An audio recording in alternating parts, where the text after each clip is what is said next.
You're on. Okay, welcome everyone to Shadow the Broker number 18, Ghosts of the Eidolon. Before we start with anything, there is going to be sort of a mandatory mission report sort of thing going on, wherein one of you will have to essentially be in charge of recording facts and clues that you find, especially paying attention to things like dates and things like that. So that'll be like sort of in lieu of the mission report or alongside it, so if someone wants to volunteer for that, that would be fine. I'll do it. I don't have a head for dates. Okay. I'll make it easy. I won't like throw random dates at you. So yeah. I know what you're saying. I'm just like, I don't have my notebook next to me. So, Kale, the best way I found to do that is just to pull up a Google Docs and just be throwing stuff into there as we go along. That's probably a good idea. All right. And GM assistant might be necessary, so if someone wants to take that, that would also be fine. I'm happy to do it. Okay. And now that we have that out of the way, let's start with introductions. How about Tommy, the king of everything around here? Alright, well, I am playing Jasper Sunflare, and he is a Force-sensitive former doctor. He is still a drug addict, but he's gotten that under control. And basically, his relationship with the Force hasn't been very positive because that's how he lost his job and everything. And he was raised with anti-Jedi propaganda, but he's actually gotten a lot better, which is a good thing since he's surrounded by other Force users this time around. And yeah, that's Jasper. All right. How about Leslie? Let's see here. Hank is trying to improve his Jedi skills, so he's just how can I say? He's diving into the Force now. He's already improved on his lightsaber skills, and he's going to be diving into move and enhance and stuff like that. So right now he has a best friend that has turned to the dark side. So he wants to see what he can do to try to help his friend, or he would hate to kill him, but that's kind of where Hank is right now. Mm-hmm. How about you, Kyle? Yes, I am playing Phi Mei, who I see is a little Asian British lady, as if anyone's listened to the other episodes will know. Let's see, she was a professor at a university in the Midrim for a while before she was disgraced when she was found accepting bribes for grades. And, just through the flow of fate, she ended up working for the broker. I didn't know that about Faye. Yeah, she's a disgraced professor. All right, James. So Jokin is our resident or original pilot. There's others that I guess have come into the system since. And once we've unveiled the new ship, he'll also be the steward of that, as he's just taken the rigger talent and intends to name that ship as his signature vehicle. He's also been working with the Rebellion, but just recently got another promotion, and hasn't really gotten any action with them since. But yeah. So the next real big thing for him is caretaking of the ship. Very nice. Kale. Erdo is a Force-sensitive archaeologist. He's mostly with the broker for lots of research opportunities, and he's kind of on the run from the law for sticking his nose into illegal knowledge, which he thinks is the most absurd sort of crime you could possibly have. He's here and he's actually been getting lots of research opportunities recently, so he's pretty happy. Except he keeps getting sick.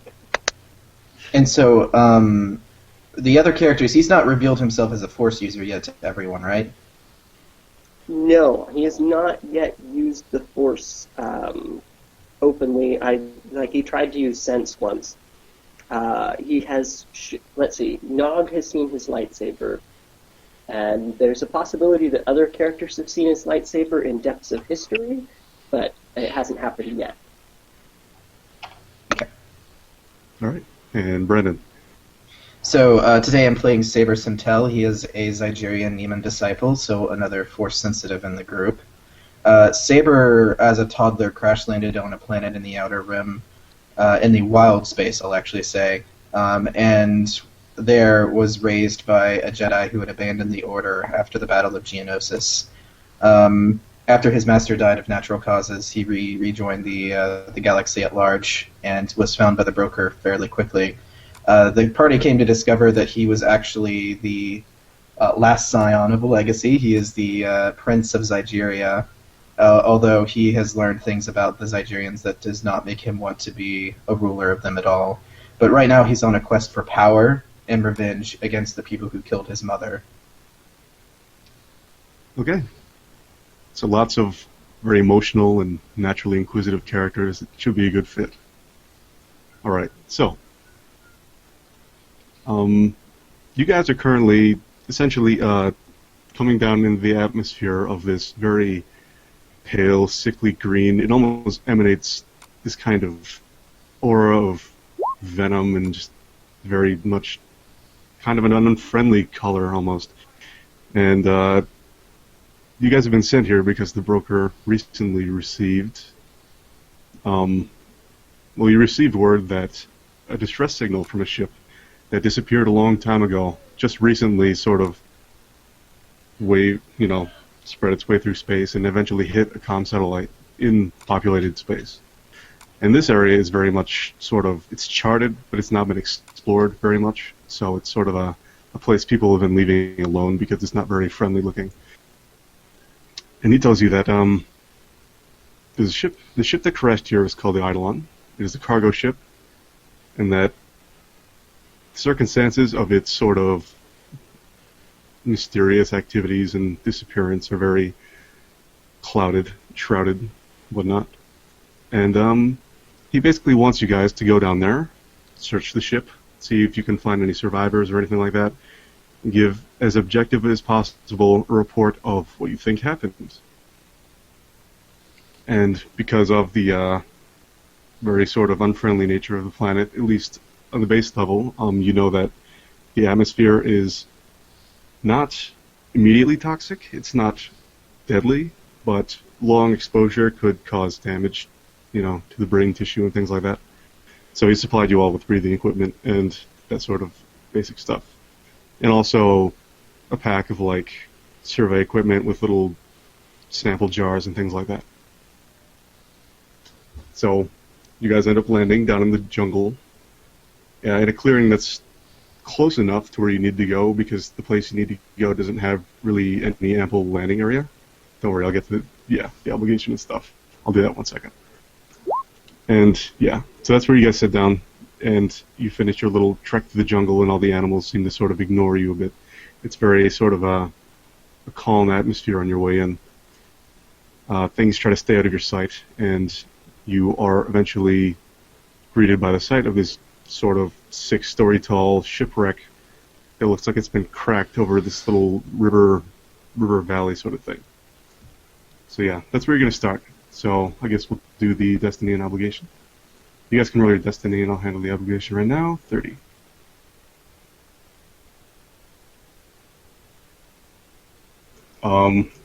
That's the Inquisitor. Oh boy. So we'll just need to roll on. Someone's gonna die. Yeah, actually, let's just do it this way, because let's count up the number of contacts that we have, and then just roll 1d that many number of contacts, and whoever it lands on, they die. Oh, and because I'm a dark side user, I'm going to be flipping one of the destiny points that was rolled. Thanks, Saber. Can we have it this time maybe possibly go down instead of doing it? You are Sorry, really you're really muffled for some reason.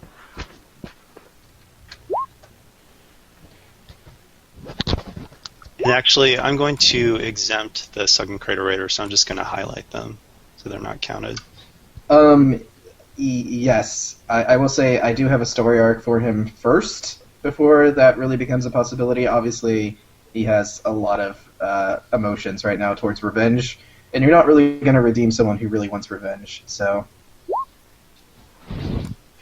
Yeah, I don't see him being evil all the time. Yeah, I'm sorry I couldn't join the chill session. I'm sure there were some questions about Saber's future there as well. Digging the wind chimes, man. Okay, so actually, it's the Black Seraphs, but they're going to give up information on the agents quite willingly, so none of them actually dies. So, Not even Mange? not even Mange. Oh. Well, hopefully he doesn't tell them that we're actually sitting on Corellia right next door. Well, they didn't know that, did they? No, I don't think they knew that, but I think they knew we operated somewhere They on the planet. probably, well, they know that you operate enough on Coronet, so I will say, yeah. So Ben, actually, play with that how you want, but basically the Black Seraphs have met the Inquisitor, and they have let him know that the agents do often do business in Coronet. Okay. I don't think it'll come into play too much here, because none of this will Okay. really come into Coronet or anything, so. Good thing we got the Wookiee children out, huh? Yeah. We got some wildlife, too. So, I think we need to Yeah. do morality as well. It's 26. That ends up being closest to Saber. Saber, definitely. Yeah, so pride and arrogance. Pride and So arrogance. I'll just say right now that Saber is already intimidated by the fact that Hank is here. So up until this point, Hank and Saber had actually been training lightsabers. Saber had picked up just a regular training emitter for a lightsaber hilt and had been training with Hank. But about 2 weeks ago, after Saber's Edge Part 2, he suddenly stopped training with Hank. So, Alright. Tension. and he hasn't had much interaction with Jaspers, but we'll see how that goes too. Yeah. Oh, by the way, for anyone who was in my group last time, my morality triggered, didn't it? Because I think I was the only Force sensitive that was there. I believe Which- it.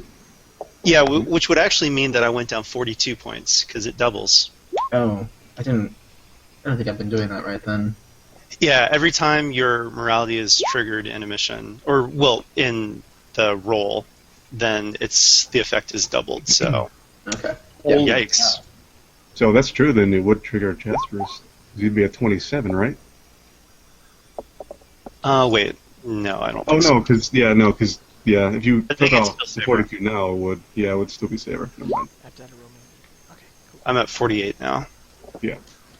Jeez. Yes. Alright. So like I said, you guys sort of finished your little trek through the jungle. As you were proceeding on, you did see quite a few curiosities, but nothing was really outwardly aggressive. You saw some species of rather large lizards that appeared to have wings on their backs and very bright feathers sort of coming off their crowns and around their legs. Very similar to varactals. You probably could assume they're a distant relative or something like that. There are also some very brightly colored plants and things like that that seem sort of out of place, given that everything else is sort of painted in this very yellow-green, sickly color. And the setup, as you come upon this clearing, is sort of like this very crude map, wherein you guys are entering from the southeast, or southwest. No, southeast, right here, yes. You're coming in from the very back of the ship.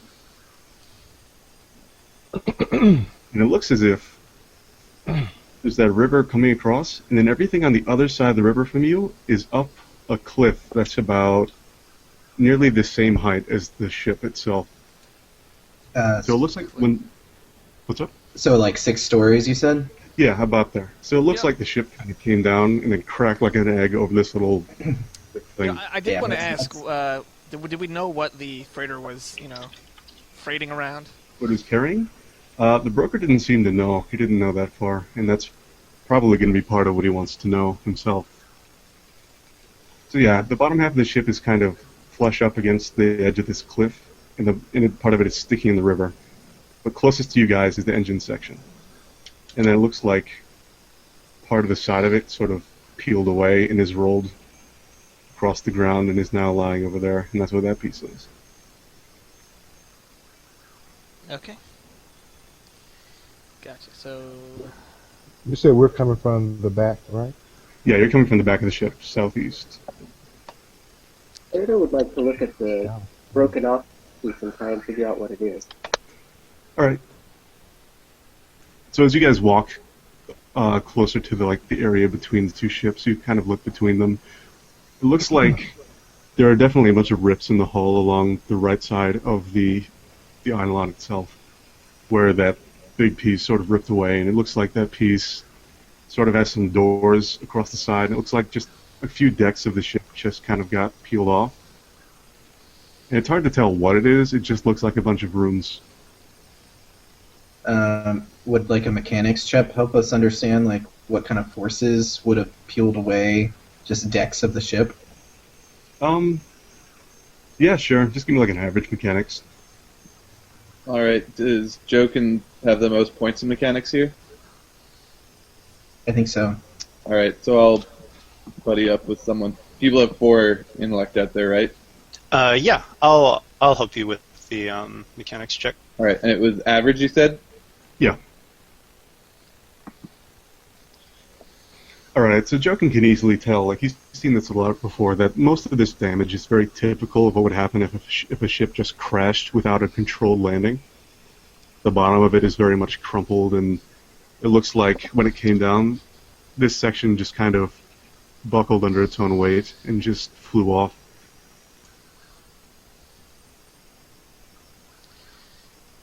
Oops. They're still better than they used to, eh? And the more you study on the left side and in part of the main ship, you can spot like a slightly larger than a man-sized breach in the hull. It's sort of like a large triangular crack.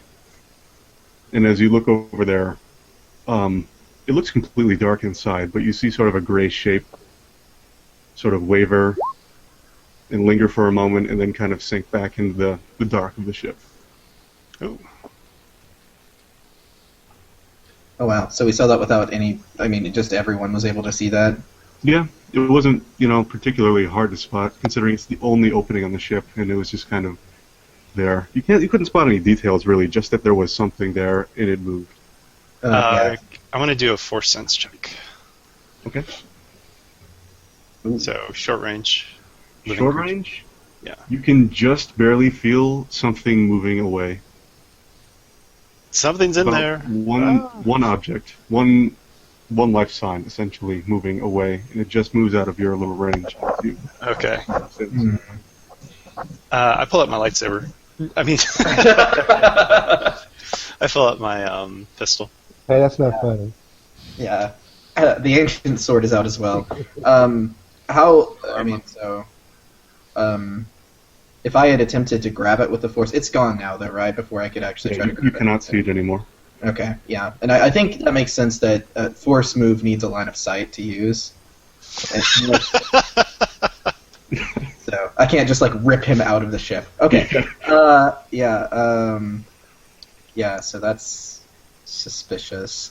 What about that hull breach? Does it look like the same sort of, just a crash landing caused a hull breach? Yeah, it looks like just a part where the bottom of the ship kind of crumpled a bit, and then just like this piece of plate just kind of tore open. So is it like that plate sitting in the river? No, I mean, where you saw the breach was about right here, near the back of the ship. Okay, we're not seeing your ping. Are you on the arrow? Yeah. Are you Yes, trying? right now? Yeah, the yellow one? Yeah. Well, the yellow one wasn't mine, but Yeah, that was me. yeah, that's about where it is. That's where Okay. I was pinging, pretty much. Okay, so maybe a little jut out right there. Okay.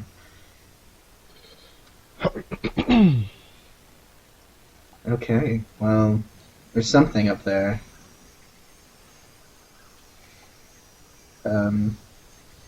It was in the water? It wasn't in the water, it was in the ship. Oh, Yeah, so it was up here. What deck was it on from the breach, or is it just like a big hole? The breach is only about as tall as a person, so it was basically ground floor, essentially. Oh. Okay.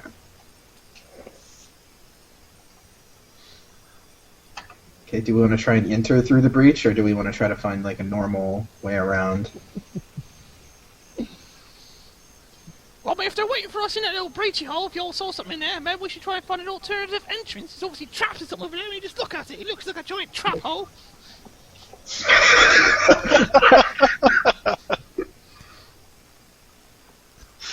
Yeah, I agree. Trap hole.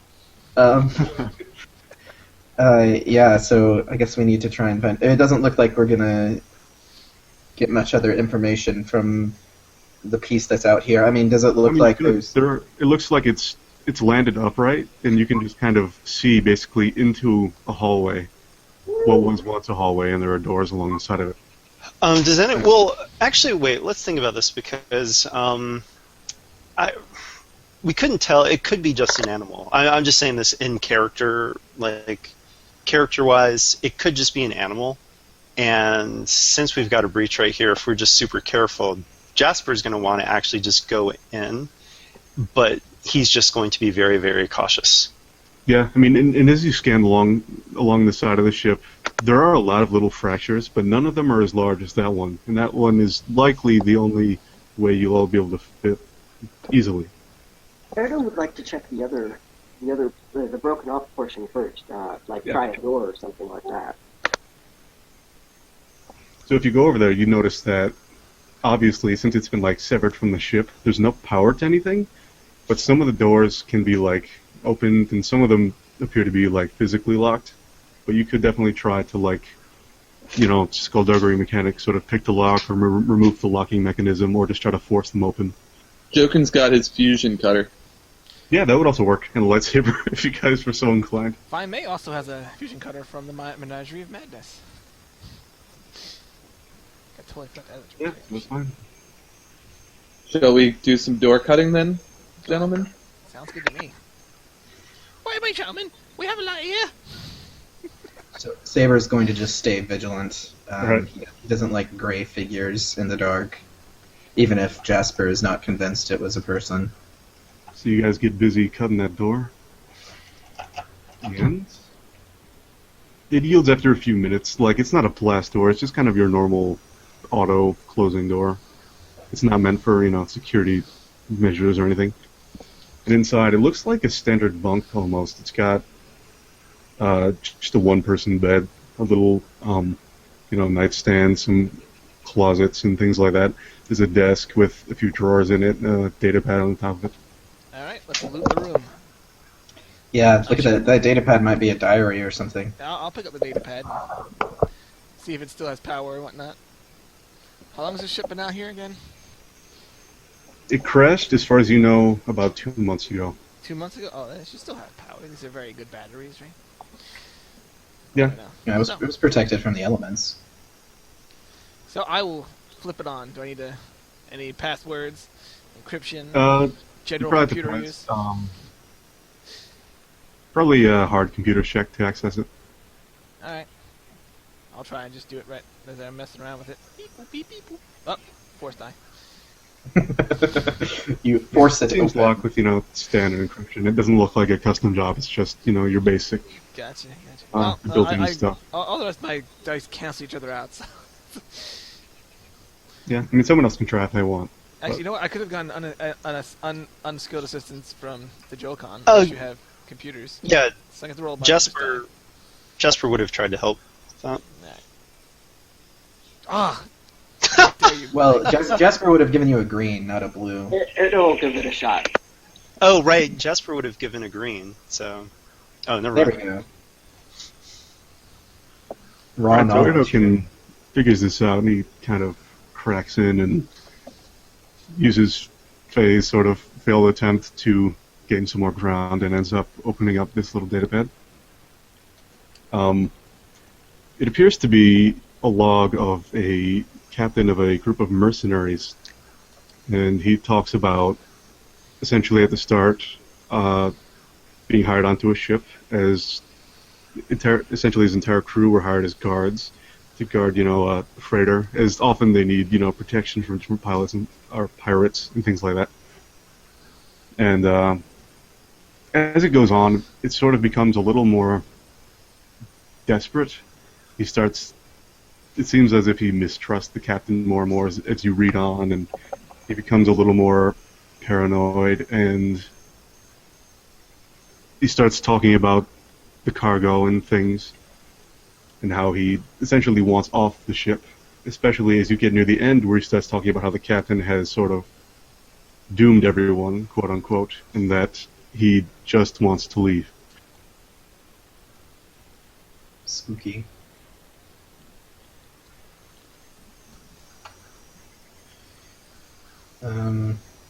Yeah, are there any other personal effects around? Personal effects, not really. It looks like a lot of this stuff has not necessarily been looted after the fact, but it looks like at some point things have been moved around.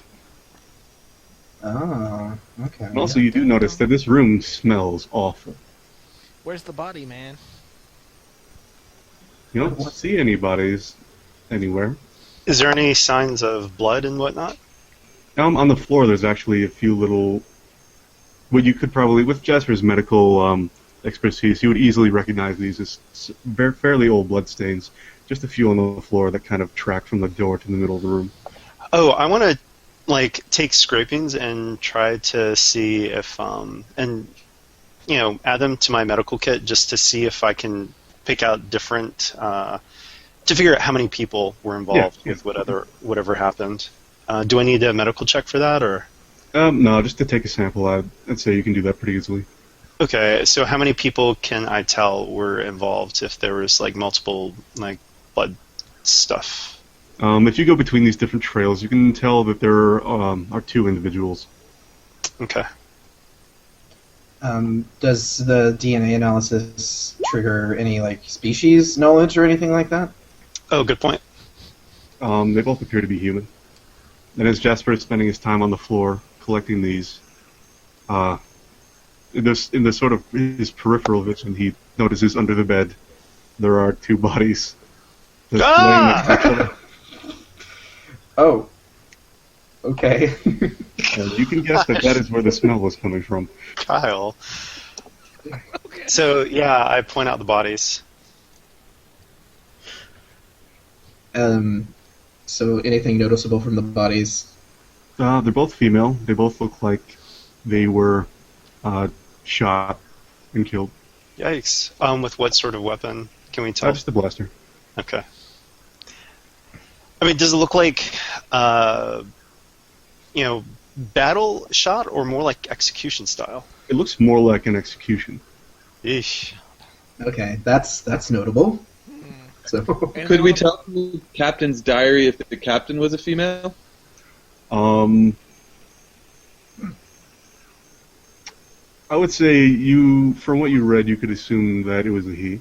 Okay. All right. Anything else notable about the bodies, like their uniforms? Anything we might recognize? No, actually, their clothing is fairly basic. They're almost rags, really. They're just wearing, Gotcha. what you would Standard find on heavy sort clothing. of peasantry.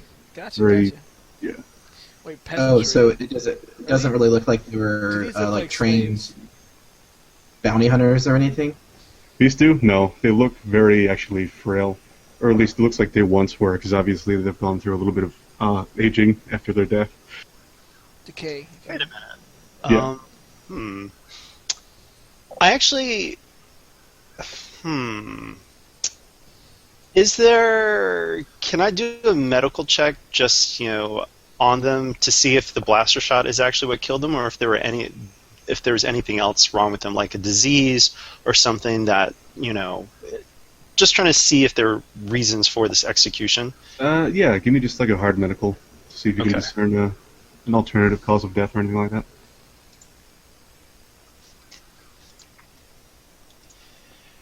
And can we say that... Oh, no. We'll just do that. And then I'm going to flip a destiny point just because I want to make sure that I get this. Because I have a feeling that there might be something. Alright, so you do know that it looks like the blaster is what did eventually do them in. With all the successes, you know that these two probably died around 4 months ago. Oh, wow. Okay. And, they do have a lot of signs of, defensive injuries, like they were trying to defend themselves at some point. But wait a minute. You said that this thing crashed 2 months ago. Yep. But these guys, or these women died 4 months ago. Okay. Yeah, Yikes. good job what I on that said. check. Good job. Okay. Well, And that's about all you find in that room, I would say. I'm disturbed. Was there any other aspect of the broken off part that we would want to explore? I mean, there are more doors. Oh, There are probably a few more along the hall. yeah. I mean, if our Going. yeah, if our job is to explore, we need to consider quite a bit. Okay. So yeah, if you proceed to the next door, and if you decide to cut through it again, which is perfectly possible. Actually, this one isn't even locked, so you could just kind of push it open pretty easily. Again, it seems like a living quarters of some kind. It looks like this person also had a room of their own. Hanging up in the corner, there are a few like hazmat suits that they've been kind of old and dusty at this point. And there's also a console on the desk and some various tools stacked up in like a crate. Is there any way to jerry-rig power to that terminal by chance, or the console? What you could do is you could basically like connect the data storage to your datapad and then use your datapad as like an interface. Ah, And that sort of thing would just be like an average computer's check. all right. Boom. I'm on that. And someone will help me out. Jasper is messing around with medical stuff in the background, so someone else. I got it. I see it. Success! So Faye manages to sort of siphon some of the data onto her datapad to look at it. And it seems as if this room belonged to the ship's head engineer. And his data logs are sort of similar to the mercenaries from the room before, wherein it starts off very normal. He does mention at one point that he's skeptical of the captain's decision to allow someone else to essentially kind of retrofit the engine of the ship. He doesn't like the fact that someone else is working on it, but he is does seem appreciative of the fact that they're getting a new engine. So he's kind of got that, begrudging kind of lighthearted but still gruff attitude about it. But as it does go on, he does seem increasingly paranoid, as with the other guy. Can we take a look at let's go to the engine portion and see if we can actually see if there was damage done to the engine that we can tell is not related to the crash. Yeah, Joker would definitely want to check that out. If we were going to check it out, he had his hazmat suits for a reason. He might have done something rather crazy to it, maybe radioactive, rather not start glowing when we leave. Sounds good. Were there any other rooms to search in here before we go look at the engines? There's one more, and it's actually spaced a little wider from the others, and it looks like there's a little plaque on the side of it that says Captain's Quarters. Oh, maybe we should have at least 2 people though to keep watch on the breach. Yeah, I'd assume Saber is out there. Yeah, so whoever's outside, give me like a hard vigilance or perception or something like that. Okay, vigilance for Saber. Yes. Right. So as Saber's standing outside and sort of watching the ship proper, he notices kind of some fleeting movement along the top, and it seems like a little round shape that kind of peaks up and then down again, and then it kind of rises, and you notice a full head and shoulders. It looks about very dark gray, but it's very muted, and it's also in the distance, so you sort of see that, and then it sinks back down, and nothing else. Did it look like maybe a barrel of a gun, like a sniper or anything? No, you don't see anything other than that, like head and shoulders that kind of peeked up. So I'll comment to the others that there seems to be another figure on the ship. No idea if it was the same one we saw before. Should I shout at it? I would say as soon as you tell Jasper that you saw something, he'll just be like, "Hey, who goes there? We're here to help with the crash. Do you have any injuries? Do you need help?" There is no answer. So Saber's fur is a little ruffled by this. Right, and if you guys are going to head into that last door, then you would find, again, very similar to the others, but a little more fancy. It's got kind of a wooden bed frame with some nice sheets that look like they've been kind of dusted over and things like that. It's been a while. It seems like it hasn't been lived in longer than the other two. But, again, there is some records around and things like that. Take the sheets, they're fancy. All right. So the records. What do the records say? Just random bits of, paper, or are we looking for another little console? I gotta hook the data pad up to. There actually are some paper records, and they. It seems like they were used because, as you actually, give me a hard knowledge education or underworld or outer rim or something like that. Oh, I'll blend with you if that helps. What's Certainly, your? certainly. I think my education. I got double check actually. I'm pretty sure I just raised my actual education one. Yeah. So I'm 2 education, 3 intelligence, and you. Okay, so I'll give you 4 intelligence. Yes, that was a hard check. Yep. All right. We know nothing. Right. Oh no! All these blank dice. So this seems very plain. It seems like a cargo roster on the one side, and it seems like he's just marking down things like food supplies and like tools and parts for ships and things like that. Very standard cargo. Does the advantage point to anything else? Your advantage. It does kind of interest you. Some of the names of some of the correspondence that he has with different clients. Some of them seem sort of familiar and interesting, but you're not entirely sure why. Right, we should hold on to these. They might be important later. Right into my backpack. Shink. Yeah, Jasper just nodded. He didn't quite understand the context. I'll get that a lot, eh?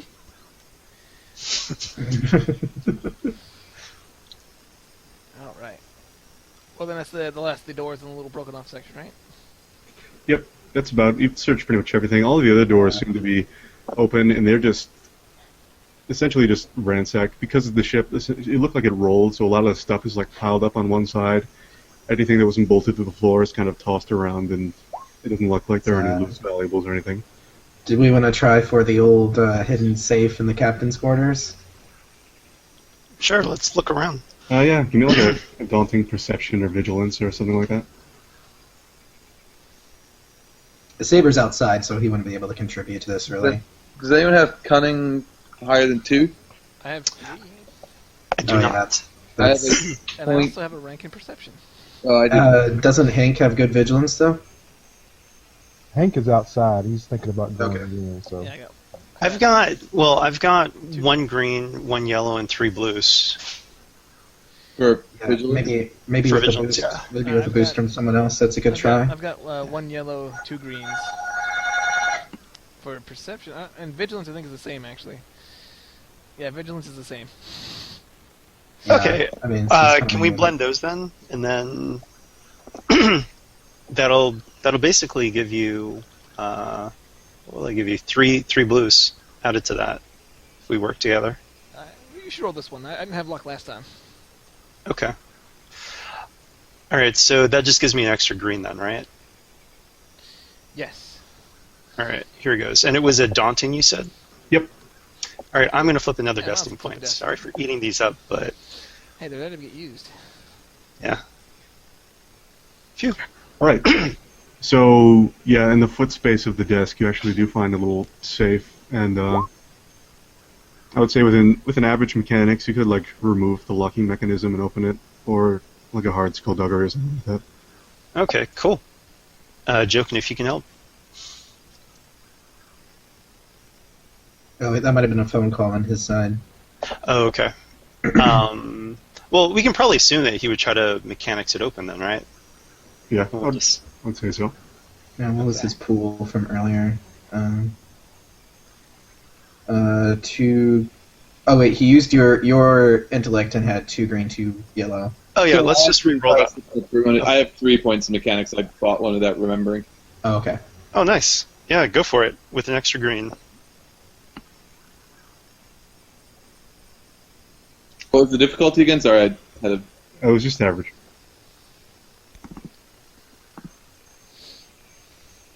Right, yeah. Nice. It's not a super fancy safe, but you managed to crack it open. It looks like in the process you kind of chipped one of the, looks like a little data card. You kind of messed up the little, the contact surface, but everything else seems fine. It looks like there are some slightly more private records. There's like some folded papers like the other ones, but these ones are a lot more direct, and you can actually see on them. Give me knowledge, like, there's an average knowledge underworld or outer rim. Outer rim. I'm pretty sure I have skill in that one as well. Or even education would work too. Oh, education? Oh, okay. We're doing education. Average, you say? Yeah. I'll add a green to yours. Thank you. All right. Oh. Yeah, so this is more clear correspondence with some of the names you actually saw on that list earlier, the cargo list. But you actually see the context now that these names are all connected to anti-slavery groups in Hut space. People that are dedicated to freeing people from, their unwanted bonds and their debts from the Hut cartels and things like that. And it seems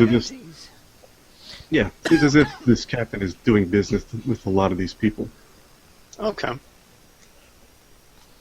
Interesting. Did those women that were killed look like slaves? Yes, they look Okay. a lot like slaves. No, that's what Killed I said. 4 months ago. Yikes. Something went down. All right. And you guys kind of do a little scan, and it looks like about all you can squeeze out of this room. Okay. Well, I want to find this mysterious figure that keeps popping up and around. I don't like that he is watching us and, Okay, well, I can go in first. Okay, so Hank is going to take the lead into the ship itself. Yeah, I'm going to commit a force die to sense. All right, and that's the like attacks against you are upgraded twice, right? Yeah. Okay. So Hank, I pull out my ancient sword. Okay. I mean, not my ancient sword, but my riot shield. Mhm. Yeah, we need to come up for a history for that ancient sword. Well, I got it off the market, so. Yeah, I don't know. Maybe Erdo is a little offended that you're using it. So you guys are all just stepping into the ship. I think Sure. Saber will take up the rear, just for vigilance, keep vigilance, make sure we're not being followed. Hank, give me a daunting perception, vigilance, or survival check. It's 4, right? Yep.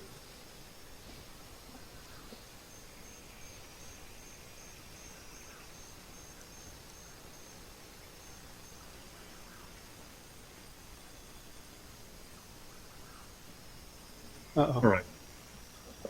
So as Hank is kind of cautiously entering, All blank. he lifts a leg up into the ship itself, and he feels a little tug on his shin.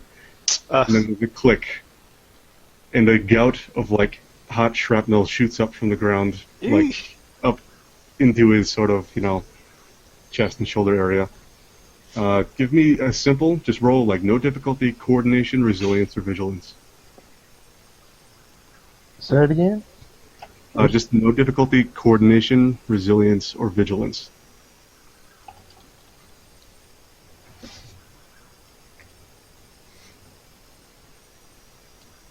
Coordination,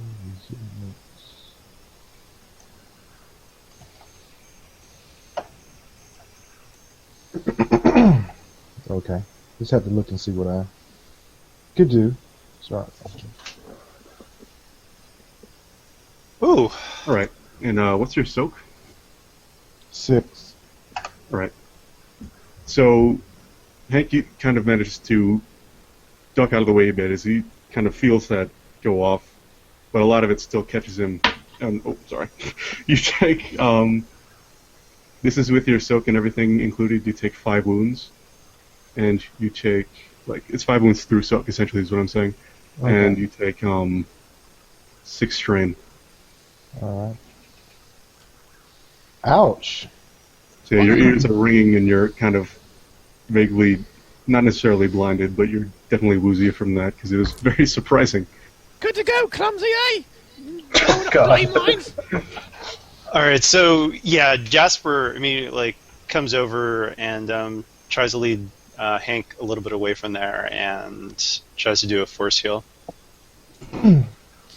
Is there any really long sticks I can find close by? I'll go back outside Yeah. of that too. I mean, yeah, there's 6 in the forest. I want one about about as long as a Wookiee. I mean, yeah, seeing that, Saber would probably just like try to do a force push along the edges of the, like, just to see if there's any traps he can trigger ahead of time.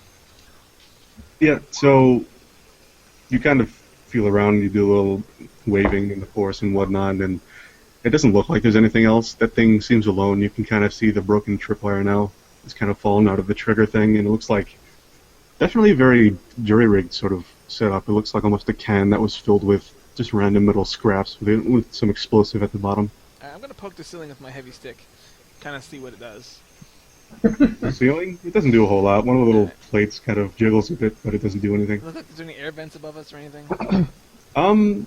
There's definitely ventilation, but you can't really tell if they're large enough to hold a person or anything. Can we tell how long ago that trap was set? You wouldn't really be able to tell. I mean, it was made with junk, so it doesn't look like anything store-bought. It doesn't look like a manufactured frag mine. It looks like something someone cobbled together. Oh, by the way, I just realized, like, Jasper wouldn't do force heal right now when he knows it's someone that he can't really see is watching, so can I just scrap that and just do a regular medical check? Yeah, go for it. Which won't be as good, but Yeah, I mean, would anyone be like yelling out into the ship at this point? Like, we're not meaning you any harm. I mean, Saber probably means them harm at this point, but so anyone else want to try for trying to express that? I guess we shouted earlier, but nothing happened. It doesn't look like they're friendly. Yeah. Well, not that they're not friendly. They're more neutral. They just happen to have traps around, eh? They're trying to blow our bloody legs off. So we have these breathing masks on because we know the environment is not healthy. Do we understand like what's in the air? Like, you said it was like degenerative to neural tissue, right? That's sort of, yeah. You just know that over time it's not very healthy for your brain to be breathing this atmosphere. Okay. So I want to fusion cut my way into the vents above me. Or at least Okay. take a look to see how big they are. See if we have people scampering about or anything. Yeah, if you cut a hole into like one of the vent areas, you see that at least the ones here, they're not big enough for a person to fit into. Good thought, though. Maybe some force sensing. Yeah, go for it, Hank. Newly force rating 2, Hank. Oops. I'll take conflict. Okay, so that's everything in short range? Yeah. So you also need to flip a destiny and take strain, right? Yeah. Alright, so if you're doing this from like that very edge of the breach, you don't sense anything quite as... You don't sense anything similar to that thing that Jasper felt earlier. It's nothing a large sign, but you do feel, some faint traces of life kind of smattered throughout this area. Okay. Smattered. Still living life. All right, so I'm gonna go back in. Okay, so yeah, if you guys head back in, doesn't seem like there's anything else on the floor. I want to be super vigilant. Yeah. Yeah, Saber. I don't know. Do we still think it's worthwhile for me to be behind the group, being vigilant? I suppose I can move up to the front as well. Faye will totally take the rear and let you guys handle all the traps. I mean, Also has newly upgraded armor and would be happy to take the lead.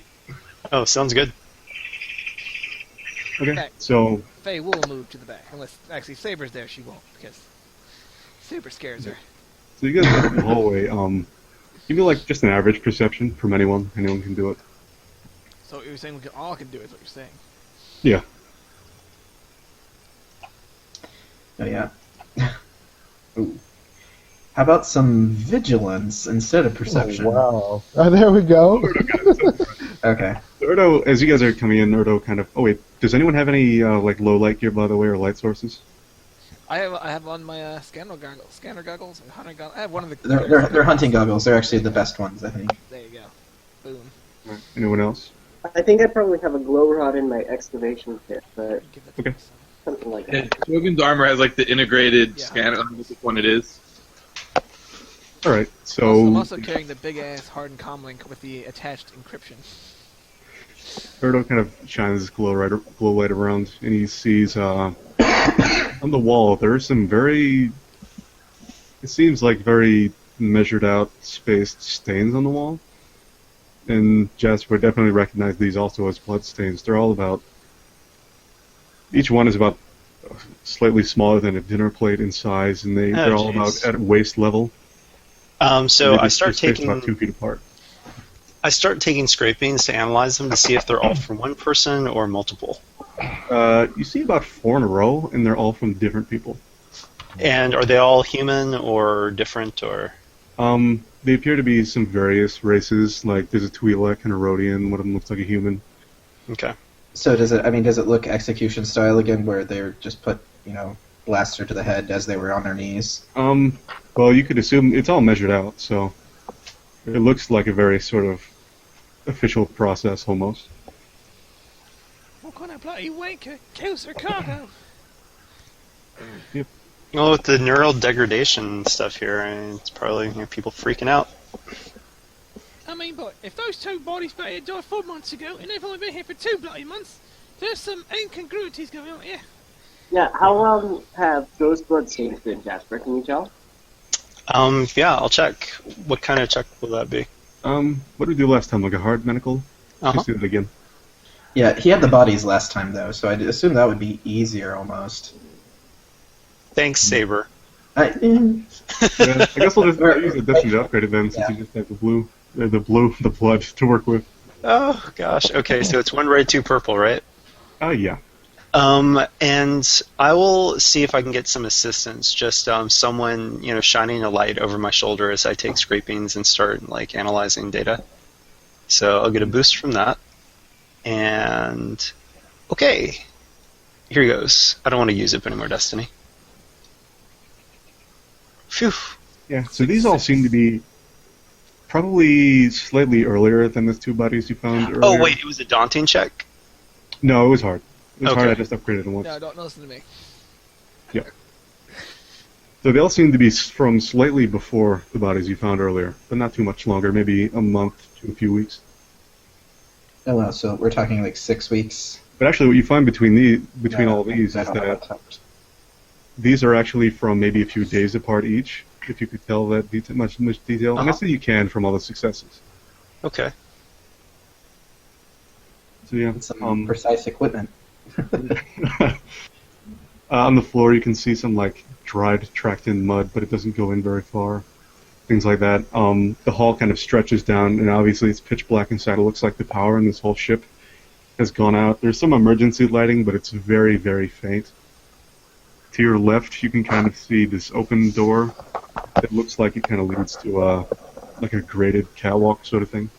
So where did that sense of life come from? It came from your left, which is the door I just described with the grated catwalk, and down. Okay. Yeah, let's So be very about what vigilant. level of the ship did we enter on? Did it look like? You're close to mid-bottom level. Okay. It looks like there's parts of it that is sunk into the ground, but you're close to the bottom.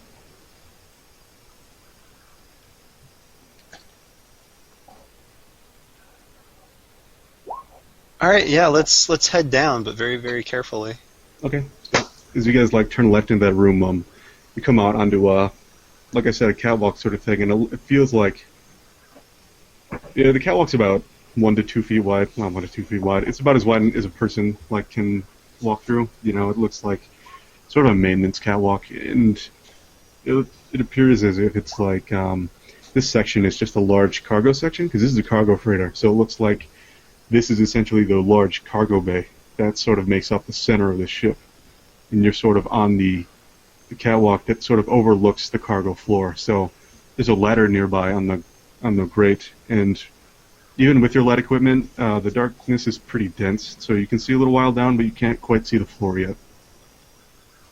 Can we toss a glow rod down there? If you want to toss your glow rod down there, I guess. I mean, glow rods are one of those things where you should have multiple of them, right? I would assume. I don't think Airden does necessarily, but he'll toss his glow rod down there. Okay. So. Pull out his other glow rod, his training lightsaber. Alright, so Erdo throws his glow rod down to the bottom. Oh, wait, so does he really pull out his training lightsaber? He's not going to ignite it, but he might be holding it. Okay. It's getting a little spooked. Okay, so as soon as he throws it to the bottom, it lands right next, like right in the sort of shoulder pit of a very obvious corpse. And we're still sensing light. Yes. And this is sort of tinny droning coming from that bottom floor area as well. Eesh. What again? Does it sound droidish? Oh, no, not particularly. Moaning? Is that what you said? Droning. So how far is the drop? It's not very far. I mean, well, there's a ladder. It's not a drop. Oh, well. It's about like Well, how far 30, is it 20 to 30 short? feet down. Short, so it's like a short range. Yeah, basically, you'll be at the edge of short range. So I don't know, Faye, can you be looking around with those hunter goggles since you can mitigate some of the darkness? I will And search, Jokin too, definitely. search around here. What do I see? Boss man. I'll do Well, it. even with the darkness mitigated, the range on your sort of dark illumination isn't quite long enough to see the whole floor. But around you, it looks pretty clear. It doesn't look like a whole lot. There's no like signs of damage or anything on the walls or the catwalk around you. I would turn on the thermal imaging. See anything thermal? You see several not quite hot but warm-ish signatures. Like they're kind of cool, but they definitely stand out among what's going on down there. There's kind of a good layer of heat. Alright, well Across the actually, ground. if I see that, I will, in my naturally inquisitive self, will start climbing down the ladder to see what they are. Alright. First to be killed by the zombies. Is Faye going alone? Yeah, I mean, I assume the group would be like, "What are you doing?" Well, there's something down there. What is it?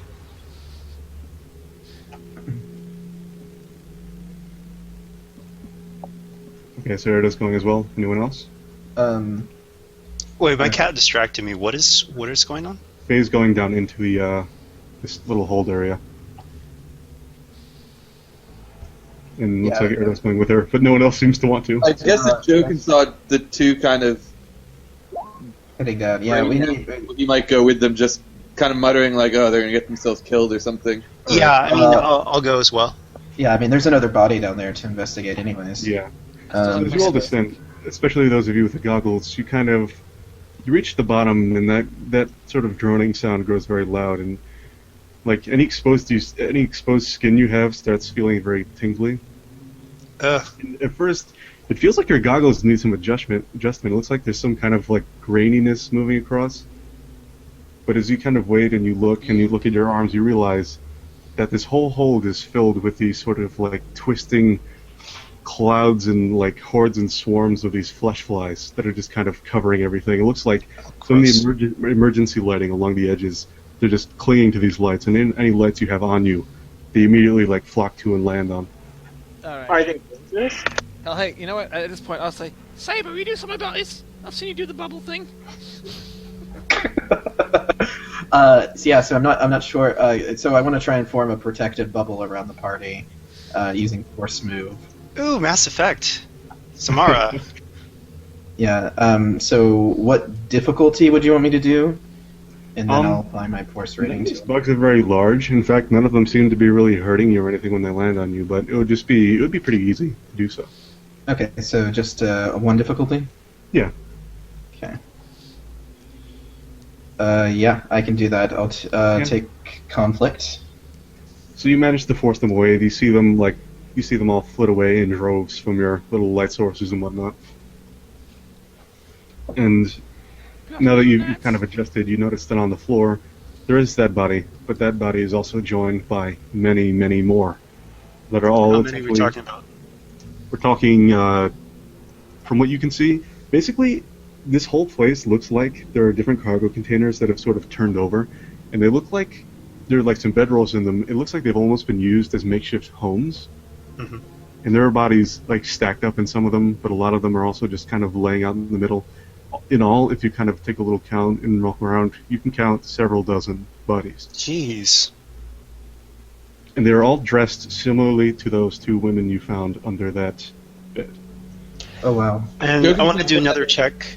Probably go ahead. time to examine everyone, just as kind of a gentle reminder to Jasper. Yeah, I want to just check one body just to see how long it's been since that one died. So just the closest one to me. Okay.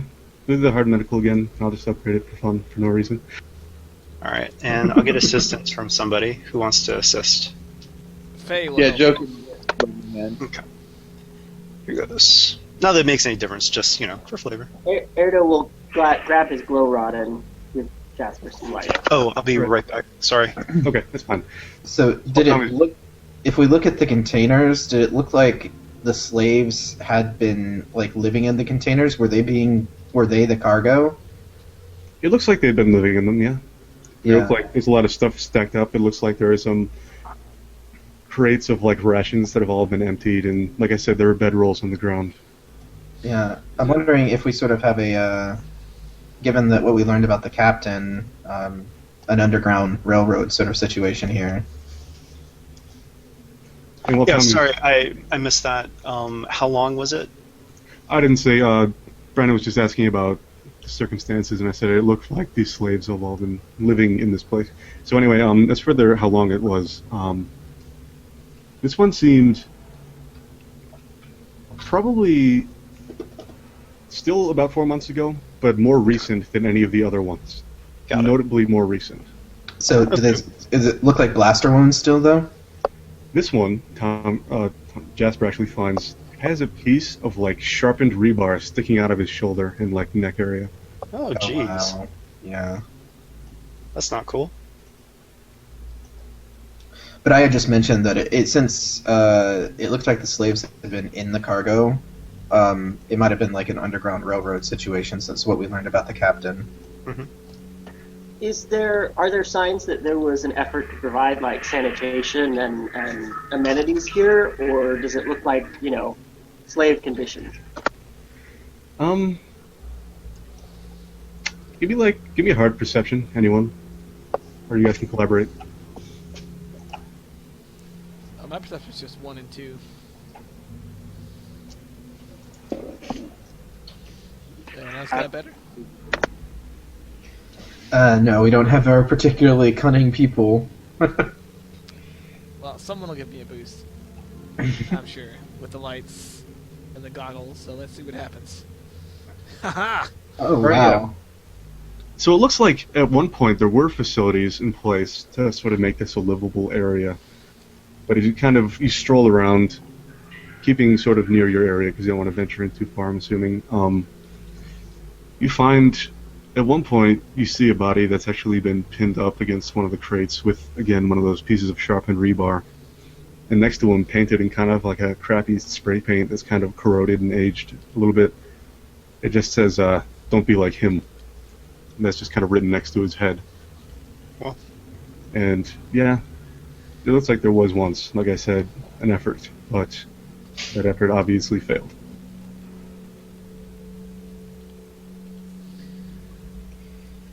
So is there anything particularly obvious about any of the other bodies that would warrant to search them? Not particularly. It looks like a very uniform thing. Some of them were shot, some of them were stabbed, but as you look, it looks like between a few of them, some of them actually aren't just like slaves. There are a few that look like they're wearing like some pretty standard, like almost store-bought combat armor. No weapons on the ground near them, but it looks like were slightly better dressed and better equipped than the people wearing rags. Yeah. So with the sort of revelations that we're having here, Saber's thinking back to the visions he had. at the facility in the Cadavo system, and he's sort of becoming very angry. And as you guys are continuing a little bit, you find that one of the crates has a little bit of movement, and there's also some more movement kind of fluttering in the catwalk where you guys left, and you can see and hear sort of this dry sliding in this clack of claws, and you see some of the lizards you found in the forest earlier, and it looks like one of them has made its nest in one of these crates. And there's some eggs in there. Aw. I've got to protect the lizard and his eggs. I mean, so it's just like a mother lizard, so we probably just don't want to Yeah. interrupt them. Is there anything xenology-wise that might be worthwhile to look at them? I mean, they could. I mean, Oh, yeah, you could I make got like an that. average xenology or something like that. Yes, I have that as well. I only have one rank as well in xenobiology, I think. Let me double check. Or I'll give you an extra green. It's pretty remote, so make it hard, xenology. I'll have to boost it so hard. I got the extra green from the Jester Man. The Jester I think Man. I've seen these before. Maybe. So it looks like Why Oops. as you guys linger and study, you can hear a few more of them kind of jump down on some of the crates around you, and they're kind of How big are they? the one in the nest is the bigger one. It's about 8 feet long. Oh, these are that big. I thought we were talking like Yeah. little gecko Yeah, size. yeah, I things. Oh, these are quite large. Well, never And mind. the other Oh. ones Let's are all about skedoodle. 5 to 6 feet long. Let's, maybe we And should what- beat feet to get the hell out of here. And while you linger, the one in the nest kind of puffs up and hisses at you. It's not moving towards you, and none of the other ones are. They look like they're just posturing around the nest. I will try and calm it with survival.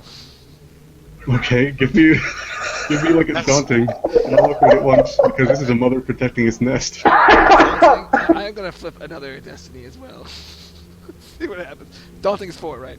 4. And Yes. I'll give you assistance too. I'm saying like, Faye, be careful, be careful. Not that really helps, but get a boost die. Oh, what the hell? Oh, Ah! okay. So what happens is, this lizard looks at you, and you see its neck sort of puff up, and you see the feathers flare a bit, and the other ones kind of are holding their position, but it waits a few moments, and you see its mouth slowly open. Well, if we're waiting a few minutes, But- oh. let's beat feet the hell out of here. And it's a jet of like inky black sludge at you, which Ooh. misses you, and sort of collects on the floor, and it just kind of stays there. For Where the is triumph, the that? I'll say let's beat feet. For the triumph, you can tell that it was just trying to spit like blinding poison at you. yikes. Sounds good. I don't expect much. Let's beat feet, eh? Yeah, let's get out of here. Unless you want to murder all these poor little lizards. So what are our points of exit from here? What you can see, it looks like there are some other ladders that lead back up to the catwalks, but as for exits on the ground floor of this cargo container, it looks like there isn't anything. The only way to leave is just to climb back up a ladder and leave through the hallway. Okay. And there's like a hallway on the opposite side. You can kind of go through those two. Oh, there's a hallway on the opposite side. Yeah. Maybe we should keep going then, and just try to get through.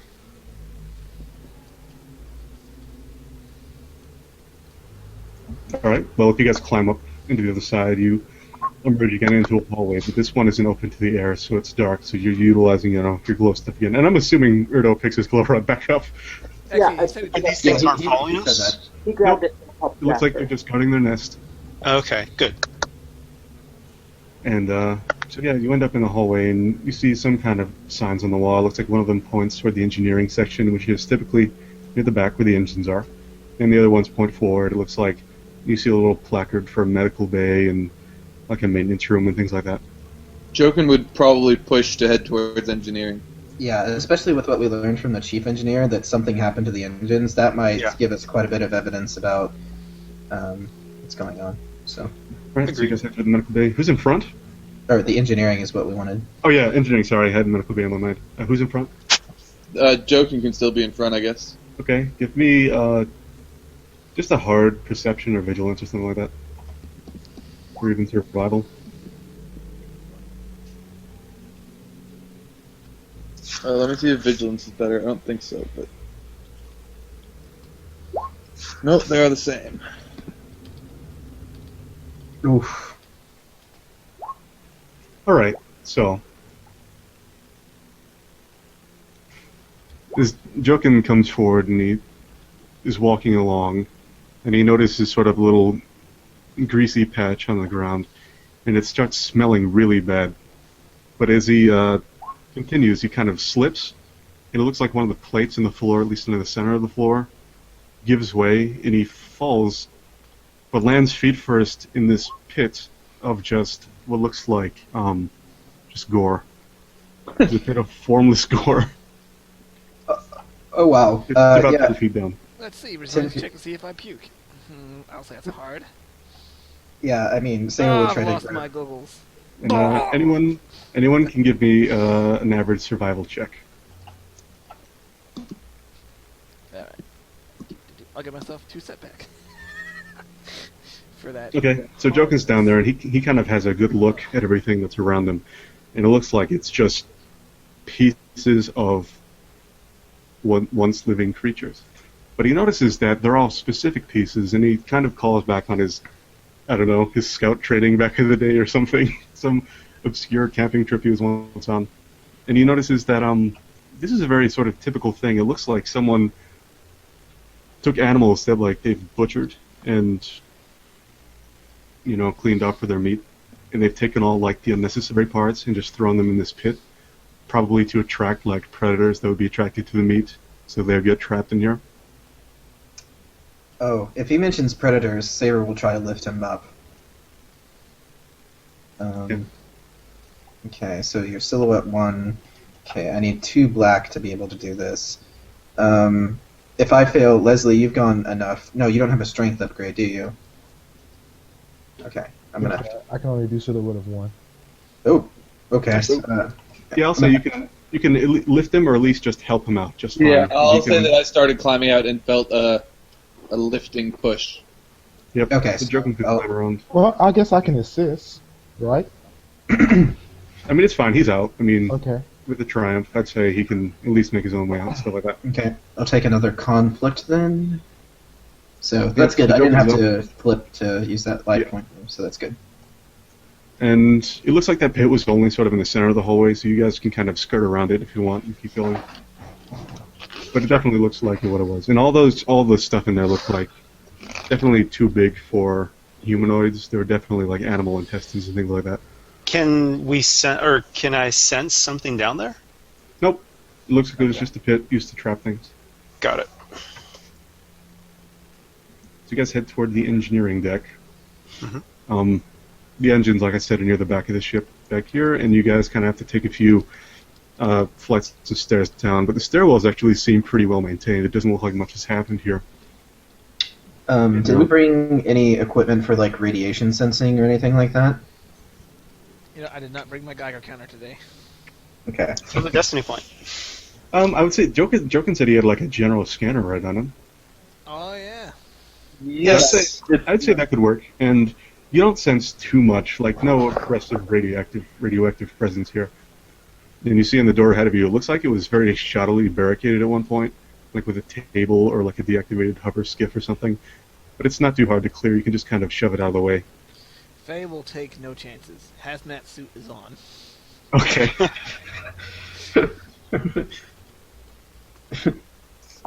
So Faye kind of comes into the room.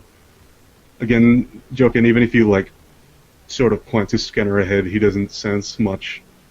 I mean, it's got more of a radioactive signature than anywhere else, but it doesn't seem too dangerous. And as Faye comes in, she can see that this engine is in like a complete shambles. It looks like one of the like pieces of the hyperdrive is like fallen out of its casing and is kind of bleeding on the floor. There are like snapped coolant tubes everywhere, and there's also there's a huge puddle of like this cyan fluid on the ground. It looks like it's very, very slowly vaporizing. Like you can see these kind of like wisps of blue gas kind of rising up into the air. We still have our breathing masks on, right? Hey, Yeah. Erdo, go here, take a sample of this bloody crap this few years, eh? Can we tell if it's Yeah. sabotage? And I guess just some general mechanics checks to see what all this damage came from, whether it was just the crash or maybe someone took a wrench to it. Yeah, so give me an average mechanics, and you'll find more depending on how many successes. I will be looking around as well, so I'll help. Not much, but I will. Okay. Wow. Yeah, at least from the one success, you find that this is all pretty. It looks like a lot of this is damage from when the back end of the ship kind of hit the ground without any, controlled descent. It looks like the shocks tore some of these tubes out of their fittings and things like that. And nearby, you see at one of the maintenance consoles, there is a figure sitting in the chair. Still. Jokin is gonna pull his pull his blaster back out and walk up behind the figure, I guess. Right. It doesn't move. It looks like it's wearing a hazmat suit like Faye is. The hazmat suit looks like it's kind of blown up a bit, almost like it's ballooned a little. Ugh. Oh, that's... Jokin's gonna say, I think we got another dead one over here. Yeah, and if you turn around to the point where you can look in the visor, you see that it is a clearly dead person inside. At least we And know you his can- hazmat suit was secure. Yeah. If you give you like an easy perception or medical or anything like that. Sure. Yeah. So Jokin sees, and Jasper definitely sees, that it looks like this hazmat suit doesn't have like an air tank or a filter attached to it or anything. And it doesn't look like there's any breaches in the suit, or even if you look at his body through the little visor, it doesn't look like there's any significant damage to his head or anything. So Jasper safely assumes that this guy just suffocated in his own hazmat suit and died in that chair.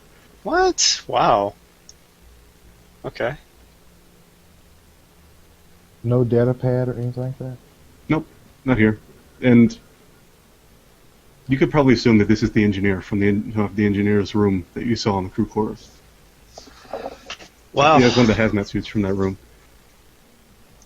I'm going to start taking a look at the engine to see if there. I know it's going to be kind of difficult because there was a crash and everything, but to see if there's any evidence of explosives or anything that damage that wasn't caused by the crash. well, it's supposed to be like a special kind of engine that they installed, right? Yeah, it's like a newer model engine. It's definitely wasn't originally part of this ship. Anything look salvageable for the creation of a mecha spider? This engine is like a salvager's nightmare. It all looks like pretty much unusable unless you're using individual like scrap parts. There's no whole piece that you could take out and use. Let me just take a quick look anyway. We'll just say it's six difficulties if I find anything. Um, She's I don't know. Sure, why not? She's going to want to look for parts because she got that. Nothing. Okay. Yeah, I didn't find anything that's worth salvaging. A giant spider attacks you. Yeah, you guys said you were taking a sample of that fluid on the floor, right? I want an Erdo too, but I never actually heard him. If he got around to it. Oh, I didn't. Here. What fluid are we talking about? I said there was like next to some of the snapped lines and stuff. There's like a pool of this sort of faintly shimmering blue fluid that looks like it's very, very slowly vaporizing into the air. Like you can see some kind of trails of blue gas rising off of it. Whoa. Can we do a knowledge check of some sort to? Yeah. So to sort of identify this by sight or smell or by basic scan, you'd need like a formidable education, streetwise, mechanics, maybe even medicine, something like that. Okay. By the way, Well, yeah. Can I say that? Well, who's got some skill in those? I mean, I've got one education, but does anyone? I've got 2 education. Education's where I thrive, so I can take you. Jokin's got 3 mechanics. What was the difficulty? It's formidable. It's 5. What do you got, Erdo? I've just got 4 int and 1 education. Oh, but Jokin's got 3 mechanic skill, right? Yeah. So there we go. Let's blend that. So, yeah, you'll get an extra green from Jasper then. Yep. It has succeeded. So Jokin recognizes at least the basic components of this chemical, he recognizes that it is a type of starship engine coolant. Oh, I know And what if this you- is. Well, I And do, if- but Jasper doesn't. And so you guys are running it through, you're kind of pooling your knowledge, and it looks like that this isn't something that is registered on like a list of approved, chemicals to use as engine coolant. So yeah, Booster what Blue. is Jokin's general scanner say it is? In general scanner, it just says, unregistered coolant, essentially. Intriguing. But with your other success, you Can we say, Jasper, started out in the underworld. He would, once, Jokin mentioned that it was unregistered coolant, something, he would probably guess it's Booster Blue. But it's up to you. It isn't quite, actually. As you do you do some basic Oh, okay. chemical analysis, it seems as if this is something you would not want to use as a recreational drug of any kind. It actually has some significant neurological affecting properties that would not be nice to have over a long period of time. And so you're all suddenly very that glad actually you sounds like recognized Booster them. Blue. It does. Yeah, but there's no redeeming quality to it, it would seem. So you know what? Can I take samples to create a poison from in the future? Give me You some could try, vials but it there. also looks like this sort of thing would take a very long time to take an effect as a poison. Well, I will take it just for the lulz then. And I I'll mean, take one for to bring science. back to our mission report. All right, so we already know that the native atmosphere of this place does neurological damage. Now we've got this coolant that does neurological damage. Wow, bad luck. And everyone started getting paranoid. I wonder what happened. Mm-hmm. So, Coolant link. where are you guys heading next? Or do you have more business here? I think we're done here. Okay. I don't know. Is the rest of the team done? I mean, it wasn't sabotage. They literally just crashed this freaking thing. Oh, so we definitely figured that out, that it was not sabotaged? Yeah, we passed we succeeded that check earlier, I do believe. Okay. Yes. Yeah, the it doesn't look like it was multi-size one. sabotage that crashed the ship.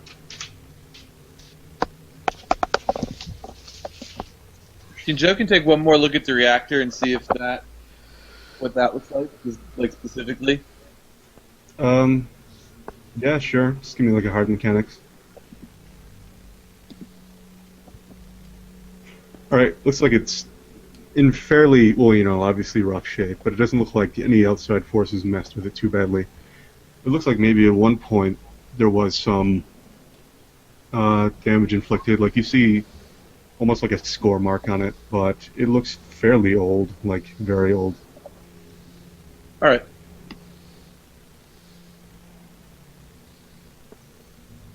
Alright, so where are you guys heading next? I want to find this guy. Oh wait, that was...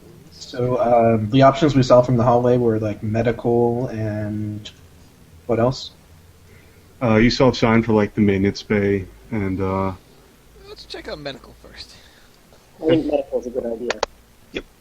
No one cares about the maintenance bay. Psh.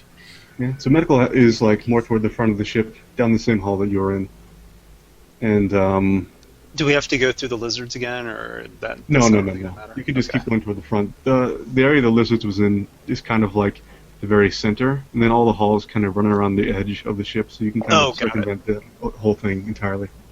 All right, so yeah, medical. Okay, so you guys go through some of the hallways, and you have to travel up a deck or two, and you catch some peripheral noise, but it's nothing that's too noticeable. Is Jokin still in front? Sure. Okay. So Jokin steps into one of the intersections of the hallway, and for a second there's a flash, and a very obvious blaster bolt flies down the hall and Whoa! straight at Jokin. So let's see what happens with that. What? That was not. Oh, actually. One that's fine. defense. Oh, okay. I'll roll that separate. Ah. Okay. So that'll hit you for 10 damage.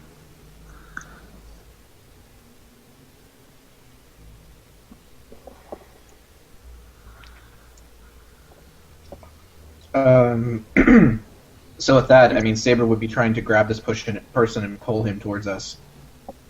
Okay, give me a move on like a man-sized object. Exactly what the check is. So would there be something resisting it, like like an opposed checks against their athletics or something? I don't know. Just pull them like an object, we'll say. Okay, I'll do a silhouette one object. Yeah. Okay. Yes, I can pull Okay. it.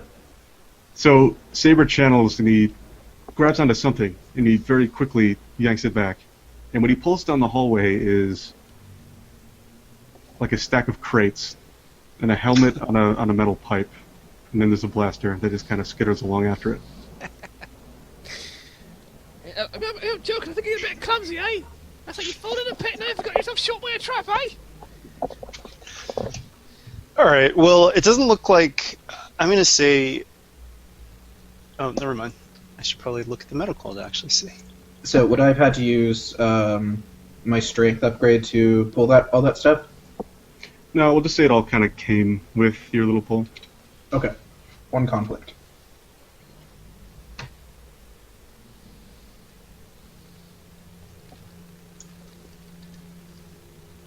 So is this conflict that you're going up or going down? It's conflict I'm generating from using black force pips. So you're going down? Yeah, but I mean at the end I'll still have to roll. Is there anything in the crates? In the crate? No, it's empty. Faye started to march ahead because Jokin said you can go down the next hole alone. Because she was talking about And, Erida's gonna try and keep up with her to keep her alive. You know. does Faye have any It's like, ranged Faye, defense? hold on a By the second. way, she has been drinking now. Okay. Oh boy. Does Faye have any ranged defense? Oh. Faye? No. I got a catch Okay. vest, so that's about it. Alright. Okay, so you're also hit for 10 damage. Or, yeah, -%.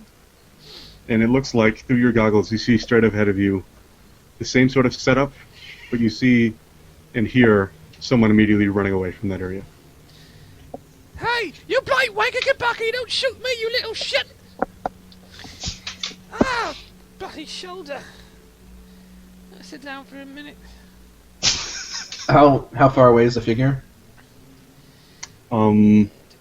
It was at short range, but it is quickly moving away.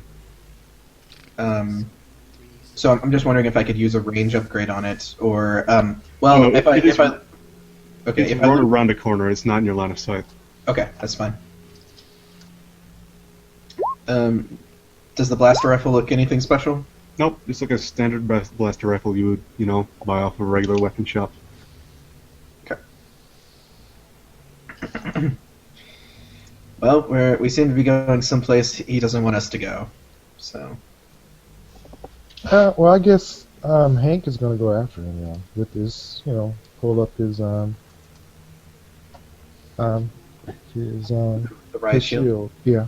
Well, it looks like this guy's had enough of a head start that when Hank peels around the corner, he does see the back of this definitely sort of heavy figure. You can see sort of like a gray silhouette, and it peels around another corner up ahead, and it's very much gone.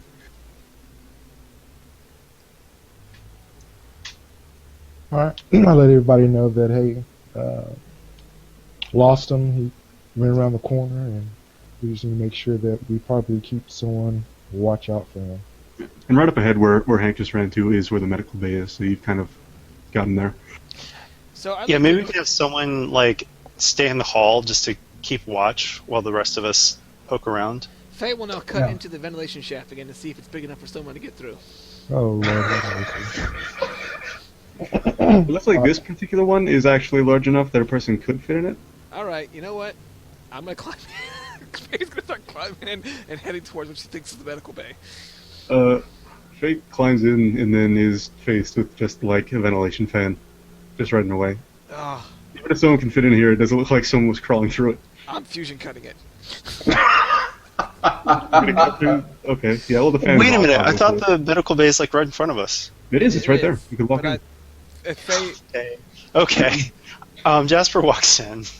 Yeah, Saber Space will fusion cutting stand the in the vent door. above me. So this as place everything- is It's clear of obvious nastiness. It actually doesn't smell bad in here or anything.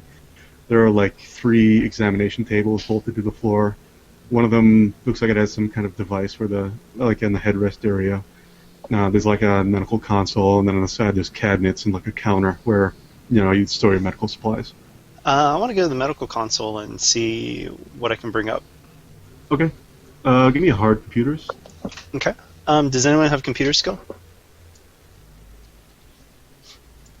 Anybody? No. Nope. You're the best at it, probably. You might stim yourself up instead. Yeah, I think I might have to do that then. So here's a stim check on myself.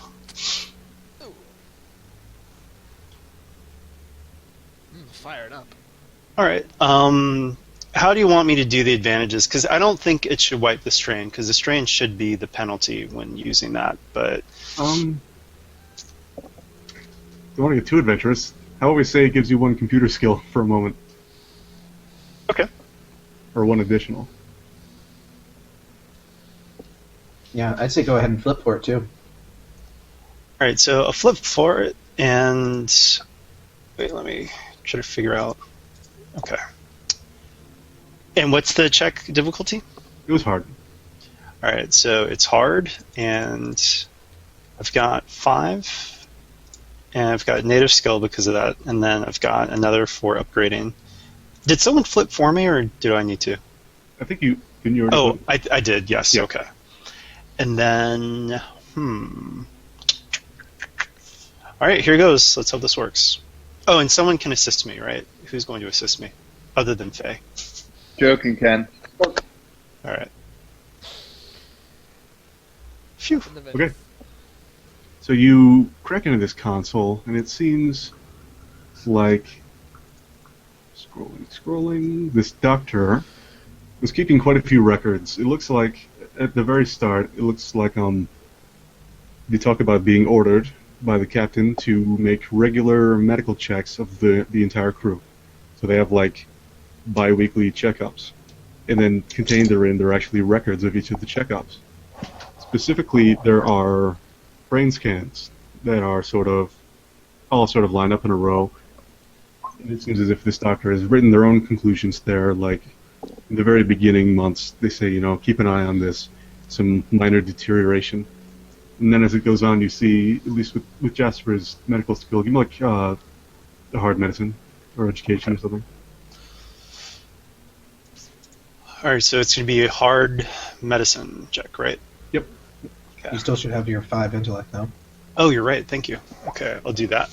And Yeah, so with Jasper's own analysis of these scans, he can definitely see that it looks like over time certain parts of the brain have definitely undergone some very gradual but serious changes. Mhm. And he looks through them and he sort of agrees with this doctor's conclusions that these potential symptoms or whatever is happening here are like, paranoia, mood swings, loss of memory, dementia, things like that. And is there mention of a specific agent that was used to induce these in these studies? Not really. It just looks like this person wasn't meant to sort of study a specific thing, as in it wasn't an experiment as much as it was them just having regular checkups of the crew themselves. Okay, at least from their perspective. Yeah. Okay. And is there a log of the crew as well as the slaves? There is nothing about the slaves in here at all. Okay. Interesting. So, at least first glance, is there like? Because I'm sure they would have to do some. What about the dates on the records? Does it seem... These range from about 9 months to about 5 months ago. So actually before the crash that we know of? Yep. Okay. Interesting. No, not to be distracted, but anything in the vents? Events? No, they're pretty clear. All right, I will climb down out of the vents back when I get to the medical. So just looking around at the supplies, like what sort of supplies are in this medical bay now? Actually, if you look through like the cabinets and the counters, you do find bottles of like, you find like pill bottles and you find little cylinders like that you put in like an auto injector, but everything is empty. It's all been either moved or used or something. Every single piece of medical like supply is gone. And yeah, Kale has a good question. Why this step? No, not really. Actually, as you look through the doctor's like personal records, it seems as if around 6 months ago there's a change where she seems very displeased about the captain sort of becoming a recluse or something, and how the mercenaries, noting the mercenary guards, have kind of become a little more overbearing. And then later you find sort of hollow record. It looks like the camera footage of this room, but it's only one piece. And if you actually try to get into the camera feed, it looks like it was all erased since the point that this piece of footage was taken, as in directly after it. And the footage shows this doctor, you could assume, sitting at her desk, and then a figure wearing what looks like just standard like combat armor, similar to the people you saw intermingled with the slaves in the cargo bay. And he enters the room, raises a gun, and just kills her outright. Wow. Or the slaves, huh? And so, is there a way that we can try to clean up the footage? See if we can regain some of the stuff that was erased? Well, it looks like everything, aside from that piece, everything, as in everything since that piece and before that piece, was just scrapped. Okay. Yikes. Any way I can salvage those medical beds for The parts? beds? Yeah. The beds are Yeah, pretty scanner. standard. They're, I mean, the scanner. oh, like the scanner on the bed? Yeah. But it looks like most of the scanning equipment that was used here was probably external stuff, and the beds themselves are more just like metal plates. Actually, if you inspect one of them, it looks like on the headrest area, there's actually a little vise that would be used to like keep someone's head in place. And midway down the table, there are some very thin sort of groove, like scratch marks on either side. Huh. That sounds like someone's been tortured here. Looks like someone had some torture in here, eh? Any blood?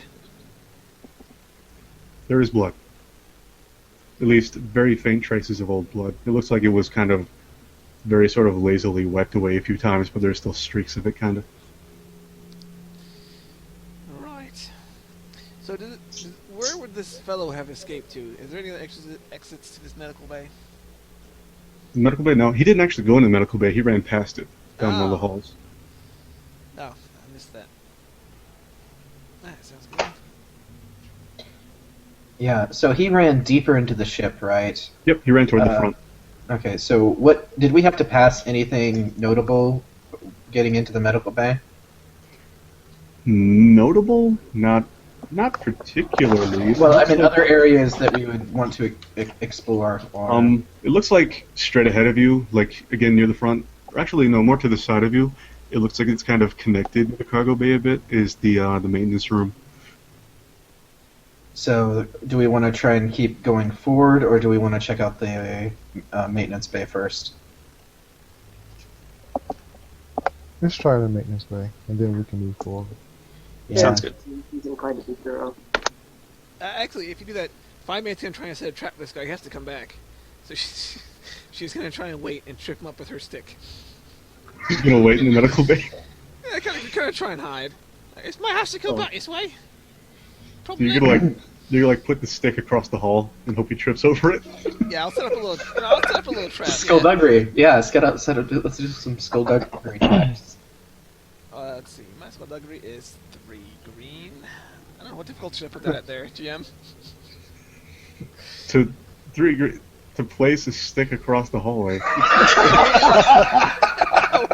But I guess it'll be set it easy. up like At like Mess it up. ankle height, at least. All I have to do is a destiny point.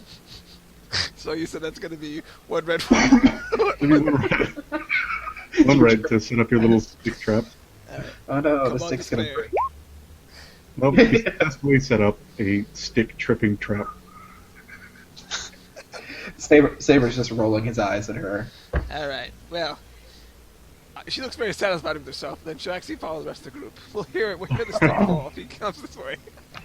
Just to add some kind of flair, Hank is, when there's time, Hank is kind of talking to Saber and, just trying to give him some little knowledge that he knows about the dark side and how revenge and hate and all that kind of stuff can lead to the dark side and make you do awful things. Just trying to, give some encouraging, that he will make wiser decisions and go to the light.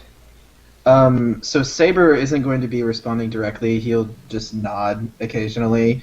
It's obvious that Saber respects Hank, but this Jedi ideology has just been, felt false to him after learning so much about the injustice in the galaxy and the assassination of his mother and everything like that. So. Right. Okay. So, yeah, you guys can have that moment. And if you guys, have any further conversation, then you can obviously move in anywhere. I don't mind. Dark side teenage rebellion phase. Oh.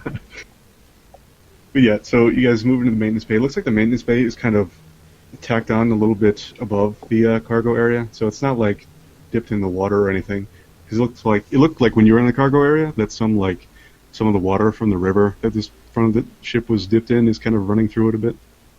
But yeah, so the maintenance room itself though is pretty clear.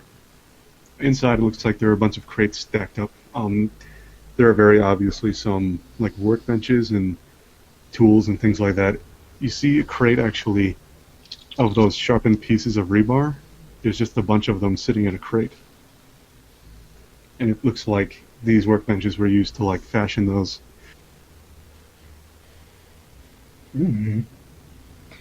Interesting.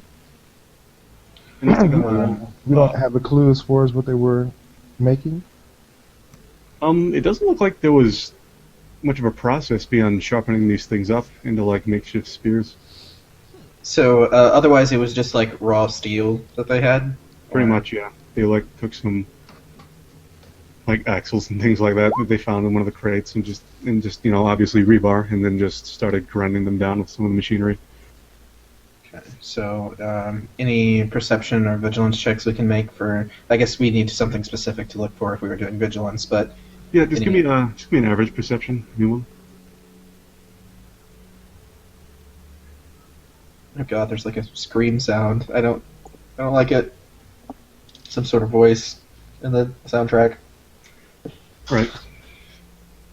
So you guys spot on the wall, it looks like there's some crude and slightly corroded and chipped paint that kind of starts at the top. It's similar to the paint that you saw that was sort of marking that guy's body that was pinned to the wall in the cargo bay. And at the top, it sort of clearly says rules. And then it seems to have a list that kind of goes down below it, but they're kind of difficult to read. And it looks like it kind of disappears beneath a stack of crates that have kind of fallen against the wall there. Instead of moving them manually, what silhouette would they be? Maybe Hank wants to try it, since Saber would probably be at the door.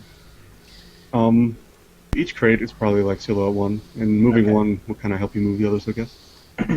Yeah, if we're wary of traps, I mean, Saber can attempt to move it before you guys actually just go over there manually. So if you ask him to, he will. Faye will take one of the shiv spears. Erdo will grab one of the pieces of rebar and use it to shove over the crates. Oh, okay.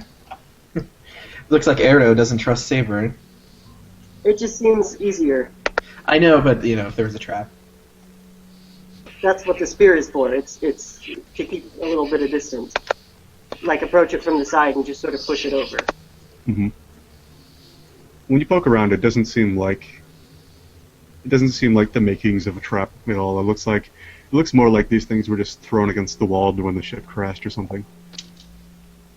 And they move away pretty easily, especially if you use force move. They're not resisting. They just kind of slowly skirt off to the side, and you can kind of see below it. And the paint below is a little less corroded and chipped away because it was covered up for a while, it seems. And it says below that list of what you could assume to be rules, it says punishments. And there's 3, and in the first one just says warning, the second one says trip to the doctor, and the third says execution. Oh. So some of the paint is worn down, but I mean, wouldn't Erdo have experience working with like worn down like ancient ruins and stuff? Would he be able to make a check? Yeah, Try so to... you guys could make a sort of like, I guess anything you find relevant, it would be, let's say an average, and then the more successes you get, the more you can decipher. Education or lore? You could use either one, I guess, if lore could be applied to like wall writings and deciphering sort of faded writing and things like that. If you can justify it, you can roll it. Okay. That's what she said. Sorry. So it seems like the first rule is the only one that you can that's clearly legible, because as it goes down, the other ones are sort of less and less visible. But the top one definitely says, when in the presence of a guard, always be facing them.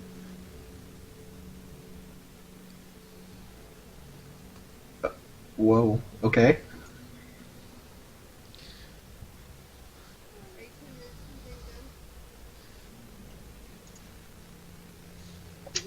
And that's all that's glaringly obvious. Is there any chemicals here that we could maybe throw on the wall that would? Okay.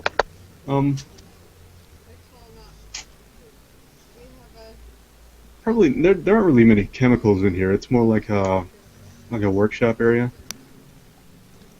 So I'd say maybe if you once over it with like a scanner or something, maybe you could do like a computer's check to try to decipher more. Like a hard computer's check or something. Oh, I've got the data pad from my excavation kit. Would that give a boost? Sure. I'm gonna call somebody over with a. Could Faye have assisted as well? She would have wanted to check it out. She has lore, but it would have been untrained because of the same pool, looks like. Oh, no, actually, he has a better pool than me. Yeah.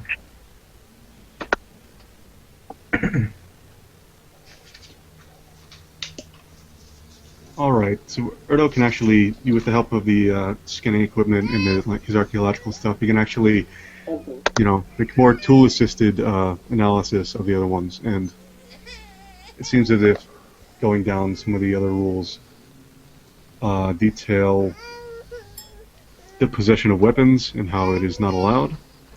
How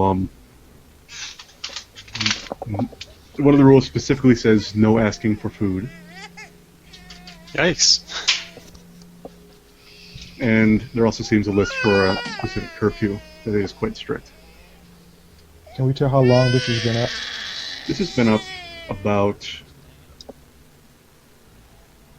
between 4 and 5 months.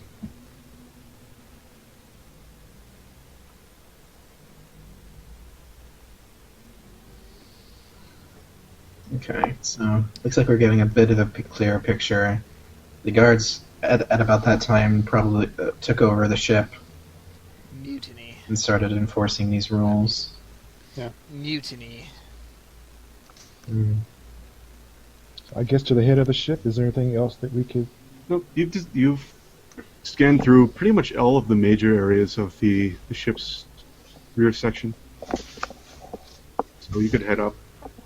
Essentially, the way it's situated is that front end of the ship is sitting on top of that cliff, like I said.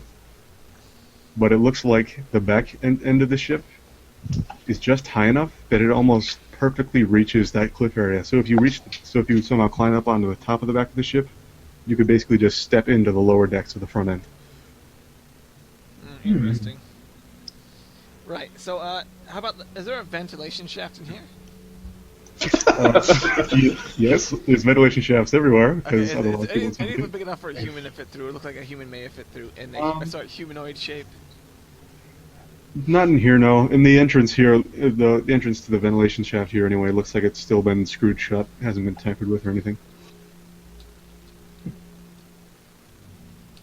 Alright, good. Once she started eyeing the ventilation shaft, Saber would just say, "Give it a rest." Wow, this is my ain't getting around. We saw him run this way, eh? They just disappeared. A puff of smoke like it's a bloody ghost or something. Like a ghost of the Eidolon. So I'm assuming you guys make your way like toward the top. Staying vigilant. And I was thinking about the Force Seek power, but I don't think we've gotten enough details about this like figure for it to be able to actually use Force Seek. So. So you guys sort of ascend through the decks, and you end up finding a maintenance hatch that leads out onto the top of the ship, and you can kind of, even if, with your fusion cutters and everything, even if it were, locked shut, you could kind of, break it open and emerge on the top. And it looks like the top of the ship is fairly pristine. It's flat, obviously, and there are like a few minor outcroppings and things like that. So I had noticed like some circular object on the top, right? What you noticed was very small. It looked like the top of someone's head. Oh, okay. Sorry. But as you're up here now, you don't see any people. Okay. People. What you do see is what looks like a sort of like an old-fashioned ship would have like a lifeboat hanging off the side. This one kind of has like this little sort of pitted area where it looks like a cargo ferry speeder thing could like detach. And it's right. I mean, the speeder thing is sitting there in its little fittings. Does it work? It doesn't look damaged. Alright, I'm not gonna mess with it for now. Do we want to try and lock it up though? I mean, if it looks like it can work and we know someone's here, we don't want them to get the drop on us and leave. Maybe like for our ship. So. I mean, by the way, Nog is here. He's the one who drove you here. He's in your ship right now. Okay. Keep the doors locked. Bad neighborhood. Yeah, if we don't want to do anything to it, otherwise, I mean, that would be something that Saber would suggest, though, is that we don't want whatever's here to keep running from us. Erdo, give it a shot. Give a shot sabotaging the speeder? No, like locking the controls or something. Okay. Yeah, so locking up the controls would be like hard computers or something, I would say. Maybe mechanics too, but... And I'll upgrade it, because why not? If we can use mechanics, would Jokin be willing to help? Definitely.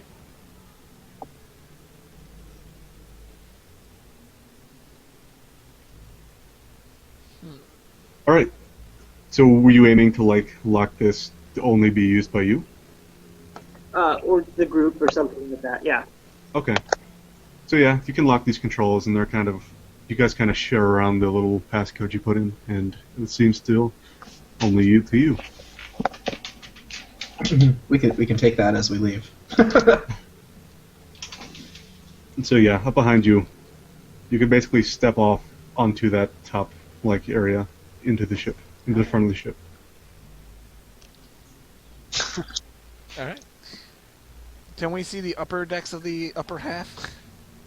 Yeah, you can see like a cross section of this top of the ship, and it looks like fairly evenly spaced.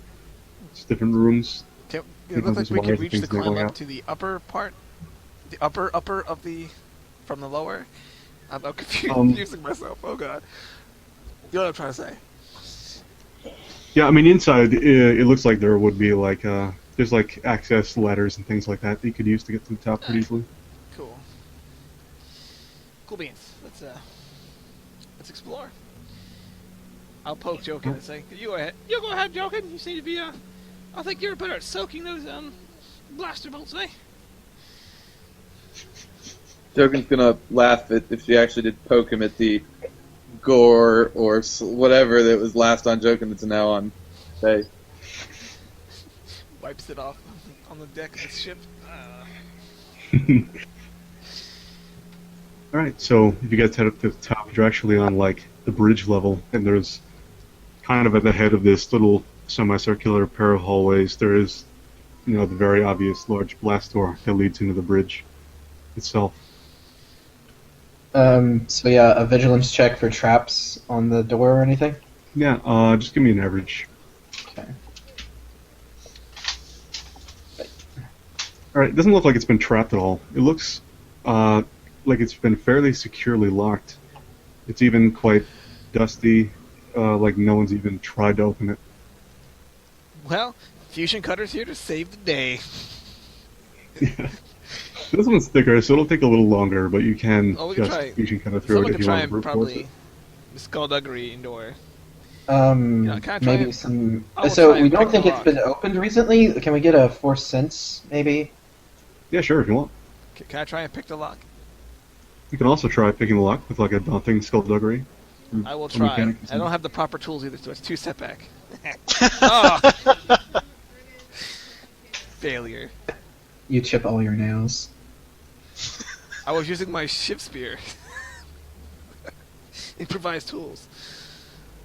That was a fail. Would Jasper at this, cautious? Would you be using force sense? Yeah, sure. 1 second. To clear all these dice, I really wish there was a clear all button. I do like that on the other, but the other. Yeah. roller. Yeah, short range, Okay. life sense. You do not sense any signs of life. In fact, it's eerily devoid of life inside the bridge. If I may ask, GM man, are you doing anything with those threats? Otherwise, I'm giving myself more strain. Yeah, you can take strain for that. I Gotcha. mean, I don't think I'll do anything with them yet. Cool. I got up to 6 strain. I'm at halfway there to passing out from my. So, Yeah. just to ask, how much force do you think it would take to pry these open with a force move? I'm thinking I probably don't have enough strength upgrades to do it, but With what a would you force think it would move? be? Yeah, It would be pretty damn hard, I would say. so at least a silhouette 2 or 3 level. Yeah, something like that. Okay, just something for me to keep in mind in the future. But you could just spend some time with the fusion cutters and eventually get through it. Okay, Oh, Hank okay. just pulls out his lightsaber. Yep, or the lightsaber, that also work. Uh-oh, you're in public, Hank.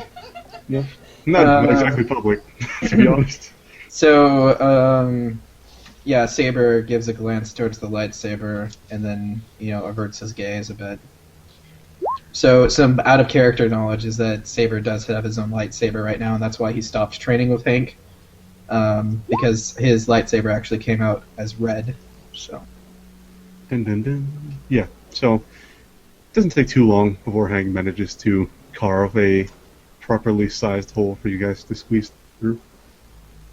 And obviously wait for the molten metal to cool down a bit. But nothing really bothers you in the meantime. You take a few moments to look back and you can see all the trees and you see those winged lizards kind of leaping from bough to bough, going about their, business. And inside the bridge, it is fairly dark as well. Actually, some light is coming in through the viewports, and you see around sort of the circular, glass of the viewports, there are about 4 different chairs, and then the captain's chair in the middle. And each of the chairs is occupied by a very still, very dry body. It seems like they've all almost been mummified. Eesh.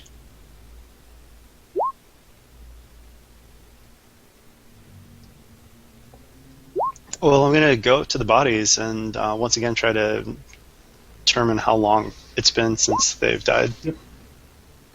That's So a hard check. Yeah, and even with Jasper's first observation, it is very obvious that each of those 4 bodies in the front were all shot in the back of the head. Oh. I'm going to upgrade. Just in case. Okay. Ooh, nice. So it looks as if, like I said, they were all seem to have been shot in the back of the head, and that seems to be the only sign of damage on any of them. And it seems as if this is where they were shot, and this is where they died. And this is where they've remained since they've died, so they haven't been moved or anything. Okay. And there is no sign of these people have not been exposed to the air of this planet. They're very well preserved. Oddly enough, it seems as if they've been sealed in here for a while. Hmm. And Can we get a time on the death? yeah, it was about 3 months ago-ish. And for this threat, are you doing anything with it, or shall I just add it to strain? I'll do something with it. Don't worry about it. Okay. And the triumph? The triumph will be that you spot on the floor next to the middle chair of the room the weapon that was likely used for the deaths of all these people. Oh, all right. So I take a look at the weapon, Pistol. It and just looks like a regular blaster pistol. Yeah. okay. Well, is there? And that was the triumph, huh? Yep. What I about said- like a Like I said, it's next to the body of the guy in the middle of the room, who is. Jasper immediately notices he was not shot in the head. Okay. All right. So it's a murder-suicide then. It actually doesn't even look like he committed suicide. He doesn't have any obvious wounds on his head or anything. Okay. Do I need to do another medical check to see how he died? Sure. Yeah, go ahead. All right. I'm gonna upgrade that one too. And I'll upgrade it back, because why not? Oh. That doesn't matter. You're good anyway. Okay. So, it seems like he just sort of starved to death. Or perhaps, maybe even suffocated. Okay. But there is no sign of injury or anything. He just kind of eventually passed out and never woke up. And with all of those advantages, can we say that, like, well, what's the triumph for? Let's say the triumph is... I mean, does it look like this is the captain? Yeah, who is it? Yeah, I mean, that this is very obviously... And I guess you could use the triumph for that you know for sure that this is the captain. This is the captain. What if we find like access codes for the computers and stuff on him? Yeah, I'll say you find like a written note next to this thing, like a sticky note on his console, and it contains a few notes as well as like a password for his computer. Ooh, access time. Yeah. And since we have the password, we just get in, right? Yep. And what do we find? So in this guy's computer, you find similar things to the things you found in his room, which is down below. Those obvious dealings with the anti-slavery groups. But you also find some very old correspondence from about a year ago that is an offer from an individual who is very obviously using a code name. And they seem to be coming to him with an offer of, hey, we know you're sort of an experienced captain, and we want to offer you a free engine upgrade in exchange for regular medical records of your crew to be submitted to us at this, and it's very obviously like a proxy address, like something that's not tied to any company or anything like that. Mm-hmm. And he sort of answers back that, yes, and then you see sort of a correspondence between him and someone else saying that he sort of can't refuse that kind of offer because he's doing these under the table. Essentially what he's doing is he's cutting half of his cargo space and doing almost free runs of these slaves. He's taking them from hut space and delivering them to places that are independent or where slaves are free, under Oh, wait, law. he's not taking money for this? Nope. Those slaves are being delivered pro bono. He's, essentially, he's dividing half of his cargo space, devoting them to slaves, and he is taking them during his cargo trips to those planets. Okay. And like the others, there's sort of a record. And it seems as if during the last outing of this ship, and actually there's an astrogation computer nearby, and someone can crack that with like a hard computers. Alright, I will try. Alright, I'm going to have to stem myself up again here. Can we say that... Oh, wait, before I do that, can I just take a discipline check to regain some strain? Yeah, sure. Alright. Ooh. Can we just say with the triumph I'm just, wiped? Alright, yeah.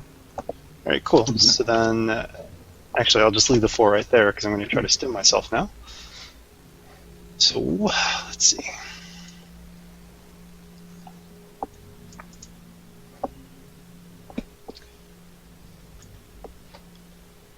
Alright, so I do stim myself, so now I've got 5 intellect, and I'm going to upgrade once. And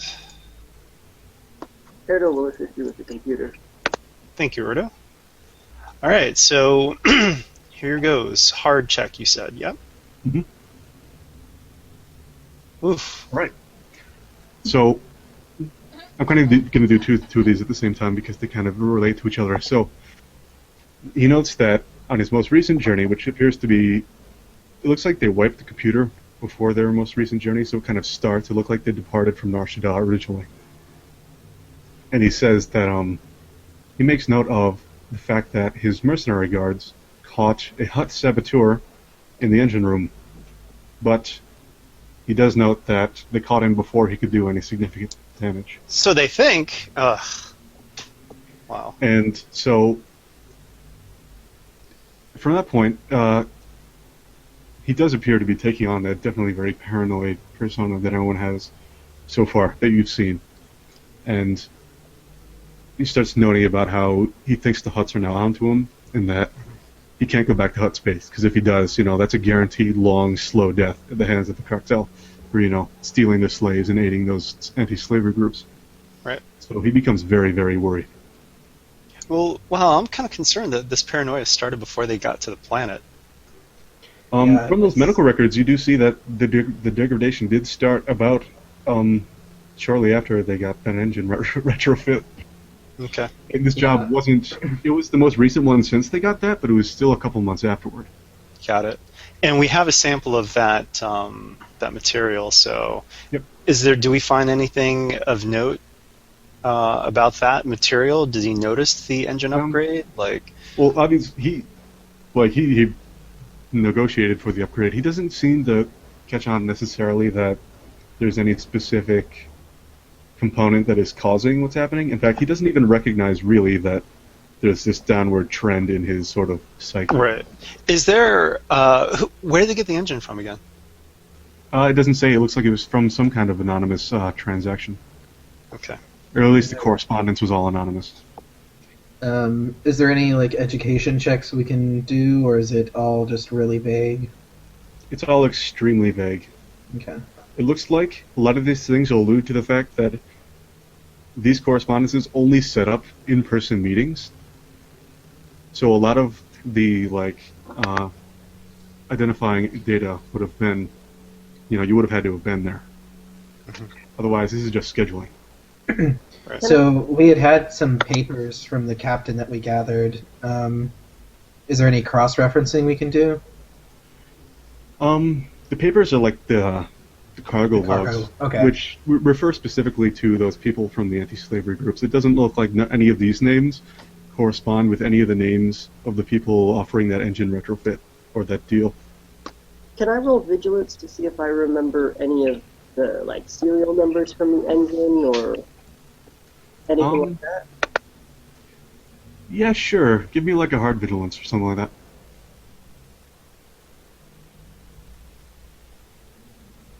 Okay. You can't really tell. I mean, serial numbers are sort of hard to keep track of, especially if you're trying to think of things that you've seen in the past. But as for that astrogation computer, it seems like at some point after the date of that supposed sabotage attempt, and the captain sort of making those claims about how the Hutts are definitely onto him and things like that, it seems like the ship veers off of its original course towards some, outer rim world, and starts making random jumps about once per day or so through different, nearby sectors, even, going fairly far. And it's just kind of shooting back and forth across the galaxy to different areas. Can we tell why the ship just crashed? It was just unmanned and... Part of the astrogation computer thing is you see the last jump took it out of space, or out of hyperspace, sort of just outside the gravity well of this planet. And it seems like after that point, the engines weren't even, activated, barely. They were pulsed, and then it kind of just slowly drifted and just crashed itself on the planet.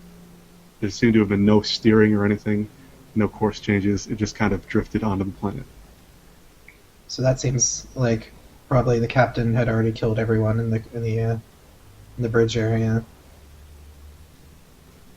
Yep, and you definitely get a note of from the captain's few final entries, or at least along there. There is definitely a point where he notes that he is locking off the front of the ship because of his mercenary guards.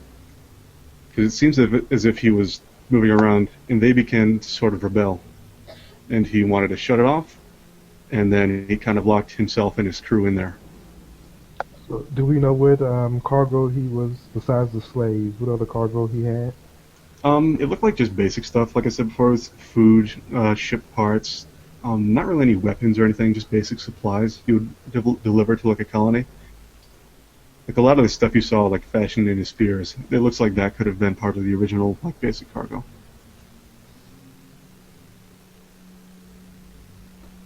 Is there any pattern to the random jumps, or were they truly random? They were truly quite random. It doesn't look like there were any correlation between any of the planets. He did steer away specifically from hot space for a long time. Sometimes he randomly went through it, and sometimes not. Actually, there is one interesting point. Since he got so many successes on the astrogation computer, there's actually a point where he passes through a sort of inner mid-rim sort of area where an Imperial station actually pings them and like attempts to hail them, and the hail is not answered. Like the Eidolon did not send an answer back. And then there is a record of that station deploying a ship, which then docked with the Eidolon. But then the Eidolon itself jumped into hyperspace with, as it's noted, intruders on board. Oh, interesting. Okay. But none of the people that we saw earlier looked like they had Imperial garb. No, none of them look like it. Okay. All right. Well, it looks like we've got a rogue Imperial on board. That's the guy. Yeah. Did they say? Was there anything about? Did they just kill the saboteur? Yeah, it looks like the mercenaries essentially took the saboteur prisoner and then eventually executed him. Okay. Ooh, okay. So, as you guys are lingering in the bridge, there's a few quiet moments as you guys are scrolling through the different records and hacking the computers, and eventually you hear, coming from what you'd assume to be some of the vents in the decks below you, you hear the faint, very faint, sort of reflected multiple times at the walls of like the metal and things like that. You hear a voice that is sort of very mellowly talking to something. You can't hear what it's saying, but you know that it's a voice. It's kind of got that telltale sort of ring to it. Can we try to, let's say, Can we use the computers maybe to identify where this life form is coming from? None of the computers are really connected to much in here. I guess, I mean, you could give me like a perception, because you can kind of hear the voice. It seems like it's echoing through some of the shafts and things. It almost seems like it's coming from the floor, but it is quite a way down, or quite a distance away at least. Yeah, I mean, Saber would focus in and try to listen to it. If I guess a vigilance check would be possible. Give me like an average vigilance or perception, something like that. Oh no. Yeah, Saber can hear sort of the ringing tone of the voice, but can't quite pinpoint where it's coming from. So I'll just say, "Everyone, quiet." Yeah, and Hank hears that and then makes a little more inspection. He kind of eyes the floor, and he sees that near the back of the floor, toward the door, there's actually a plate on the floor that can kind of open up, and it leads to this little shaft that leads down. And as soon as he opens it up, you can hear the voice a little more loud, but still not very clear. all right, let's get this crazy person. Is it Do we want to just? speaking bait? I can drop a grenade down the hole. We don't quite know. I think it might be more valuable to have a person alive to bring back to the broker than anything else. I figured as much. I'm just throwing out the option. Yeah, I do appreciate Jokin's throwing of grenades, though. Is it speaking basic or regular English or? I guess from the rhythm of the voice, you can kind of tell it sounds like basic. And it's just only one voice. There's nothing answering back. Yep, just sounds like one voice. Fredo's willing to head down first. Okay, yeah, and the shaft is definitely wide enough that you could go down. It's not like a straight down, and it's also not like a specific. It's not like a steep chute. You can kind of crawl your way through. So Izerdo, I guess, proceeds down, and anyone who wants to follows him, unless he just goes alone, which is also fine. The voice grows a little louder and a little more coherent. Oh, I mean, I definitely want to follow. Yeah, so it grows louder and a little more, clear. I look at what's this guy's name? Tommy's character. Like, can you sense anything? Tommy's character, Jasper. Oh my gosh, we've been on so many missions. You don't remember Jasper's name? Yeah, I'll try. Have you been affected by the mind deteriorating? Maybe so. Short range, anything? Jasper can tell there is one humanoid-sized life form straight below you guys, or not necessarily straight below, but closer to where the shaft leads to. Okay, I kind of point it out and whisper. And you guys sort of proceed, and you start hearing the voice, like the words it's actually speaking, and it seems very haphazard and almost very ragged. And you hear him say, "All right, boys, we're still on mission. I don't know how many are left, but we know our orders. Stick it out until the end." He seems to be addressing someone else now. Right, but there's no one else there. Yeah, how are we doing on the slicing? There's no response. Just a few moments of silence, and it seems like he's kind of shuffling around, and it says, the beacon is online. Rescue will be here soon. All we have to do is wait. Just hold our ground. You guys have never let me down before. Just, get everyone home safe. I'm going to say, I'm actually going to call out, and I whisper to everybody, it's like, this is the Imperial, I'm pretty sure this is Imperial, let's pose as the Imperial, rescue team. So I'll say, hello, out there, Imperial Rescue Team X735. So I'm going to try a deception check. Okay. Yeah, go ahead. Who has higher cunning than 2? Yeah, I think we ran across that earlier. Oh, okay. Awesome. Can Okay, we yes. at least see him? Can you give us a description of how he looks? You can't see him quite yet. You'd have to go down a little further. You can Wait, did definitely someone hear- actually say they had higher than 2 cunning? Yeah, Erdo. Okay, great. So you have 3? Yes. Okay, cool. So I actually have 4 ranks. So I'll be able to Yeah, just say it's hard upgraded once.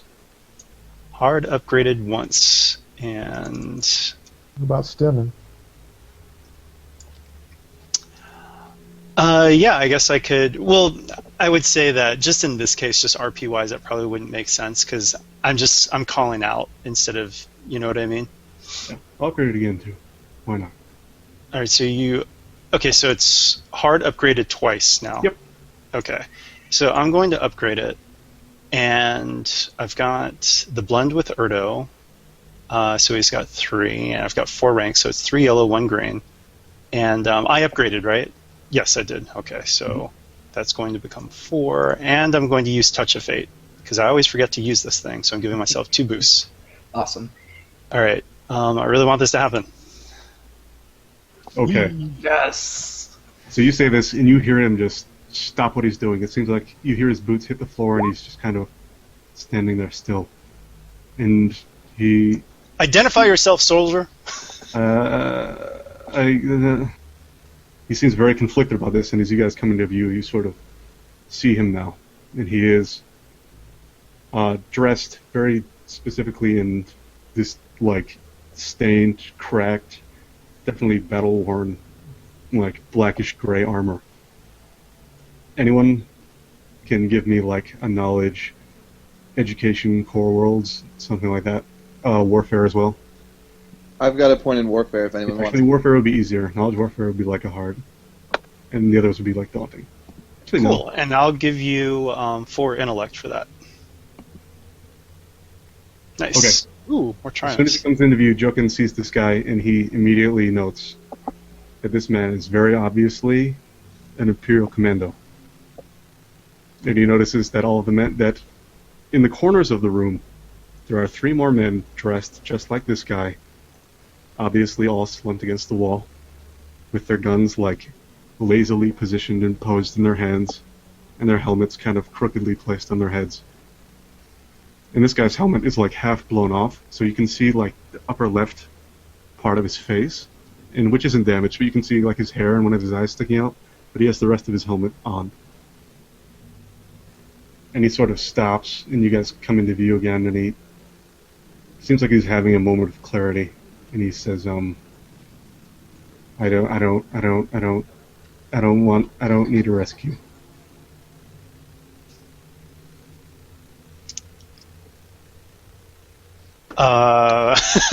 Clearly you do. I don't know.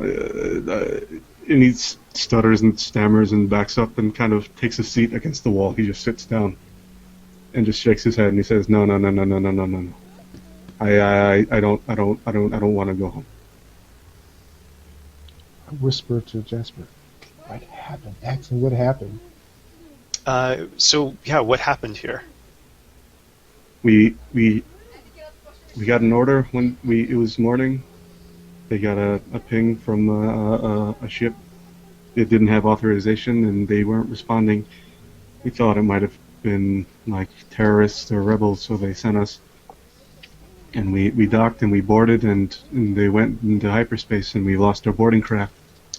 And then we were here, and they started fighting us, and we had to kill them. Or some of them. But you already found bodies.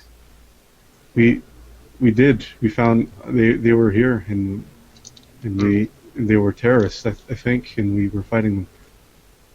All right. Well, if you just put your weapon down, everything's fine. We'll get you patched up. You'll be good as new. Everybody here, all your friends, will all be fine. So It's okay. We're not going to take you home. We're going to take you someplace safe. No. He shakes his head again, and he doesn't have his hands on his weapons, but he does have it. He has like a pistol on his belt, but he doesn't go for it or anything. He just kind of keeps his hands sort of propped up on his knees, and he's sitting there. I'm gonna like look over at Saber, kind of with the look, and like look at his gun and look at Saber, like, come on, do something. You're missing. You haven't disarmed yet? Yeah, I have disarm. Do it. Okay, so if he just has it slumped, it doesn't look like he's going to be able to resist us, right? No, he doesn't look like he's doing any resisting right now. Oh, actually, well, maybe because that probably would startle him. Maybe just save that for if he gets violent. But yeah, I'm just wondering because if he grabs it, it would be against his like athletics or something as he tries to hold on. So it would be easier right now just to let it slip off. Yeah. So he shakes his head. Izerdo mentions taking him somewhere else. He still seems adamant. Like, no. I can't, I can't leave. I don't want to go. So what was your mission again? Looks like you've completed your mission. No. They went into hyperspace and we lost our boarding craft, and we had to stay on the ship. We fought them for a few days, and we think we eliminated terrorists, but it was a little too late, I think. well, now you've completed your mission. Everything is fine. Let's take you someplace safe. You could use a hot shower and a hot meal. No. I don't want to leave. I can't go back What's like here this. that you want to stay so badly? Tell us. Nothing is here. I just can't go back home Why not? because I'm not the same. We're not going to take you home. You know, if I We can help you. Don't worry. We have the cure. if I miss them, maybe we try a different tack. All right, for the cure thing, you're gonna need to deceive him again. I'll say because of your triumph earlier, you can upgrade it another time, but it'll be the same sort of hard upgraded once. Okay, so what I'm going to do is I'm going to say, look, and I'm going to have my hands up in the air and say, see the cure? This cure I'm giving to myself. It's a little bit of a booster. I'm trying to boost myself right now. Okay. And it works just fine. You can see it doesn't do anything harmful, so you can hear the like tss. And so, and this thing is great. So now I'm going to do the deception check. So what's the difficulty? It'll be the same as earlier, just hard upgraded once. Or, sorry, wait, I'm going to do I meant to say I'm boosting Kale, actually. Okay, yeah. That's fine. So I'm seeing, like, see, I'm using this on my friend here. Everything's fine. So Kale now has a cunning of 4. So that means that we have 4 yellow combined as he helps me with this. And Edo kind of looks surprised to see his poke, but otherwise takes it very well. yes. And then I'm going to upgrade it. And you said that was... Triumph. So do you now have 5 yellows to roll? Oh, what was the Triumph actually? You gave me an upgrade? Yeah, I gave you an upgrade because of your earlier Triumph and Oh, you're right. Yeah, so it's 5 yellows. Thank you, Jokin. And that was... What was the difficulty? I'm sorry. Hard upgraded once, same as earlier. Once. And you're not flipping? Sure, why not? Okay, so here we go. 5 yellows versus 2 red, 1 purple. And I'm trying to think. I already used that, so I can't use that boost. So, okay, here goes. This better work. Oh, that was close. Barely. Wow. So his face kind of... Really underwhelming on how... His face kind of softens and he looks at you when he looks at the thing, and it seems like he is kind of seeing a little more hope at the moment. He says, okay. If you can make it better, I can go home. I think maybe. Yeah, absolutely. We'll help you get home. So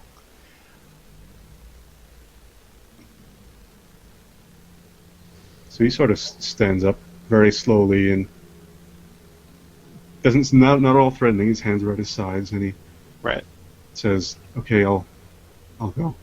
And I'll just say, I hope you can understand. Like, you are kind of, we've got a issue here.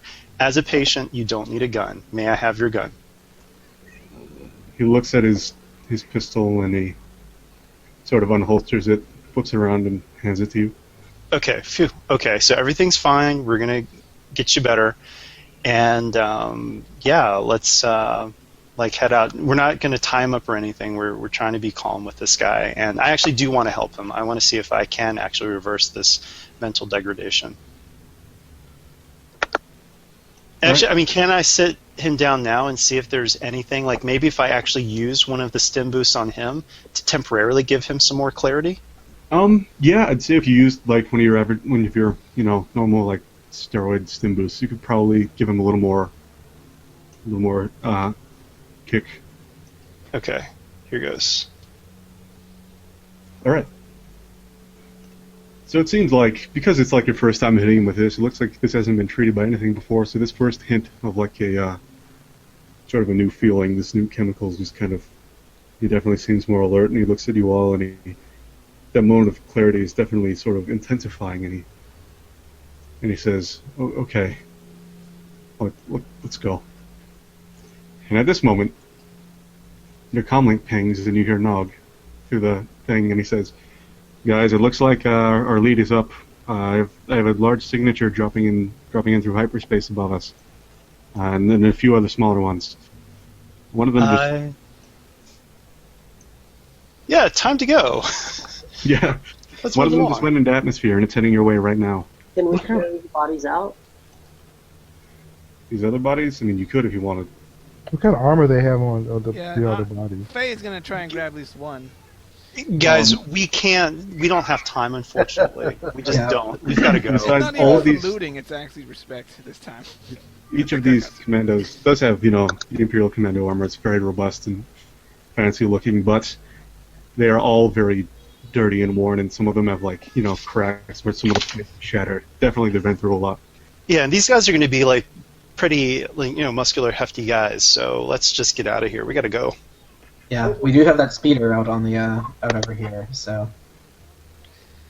Let's cadoodle. Yeah, let's get out. So you saying the armor's no good? No, it would be way too damaged to, salvage. Even if you could, undress the bodies and take it with you, it would probably take a while as well. Okay, let's go. So yeah, you guys, head through some of like the blast doors on this deck, which are all not necessarily locked, so you can wrench them open pretty easy. And you come out and you see, as you come onto the back of the lower portion of the ship, there's like a shuttle that's flying down low across the treetops. It doesn't look like an Imperial one, but then behind it, there are definitely some Imperial transports that are also coming from a different direction. What? Okay. The speeder inhaled the shuttle. Yeah.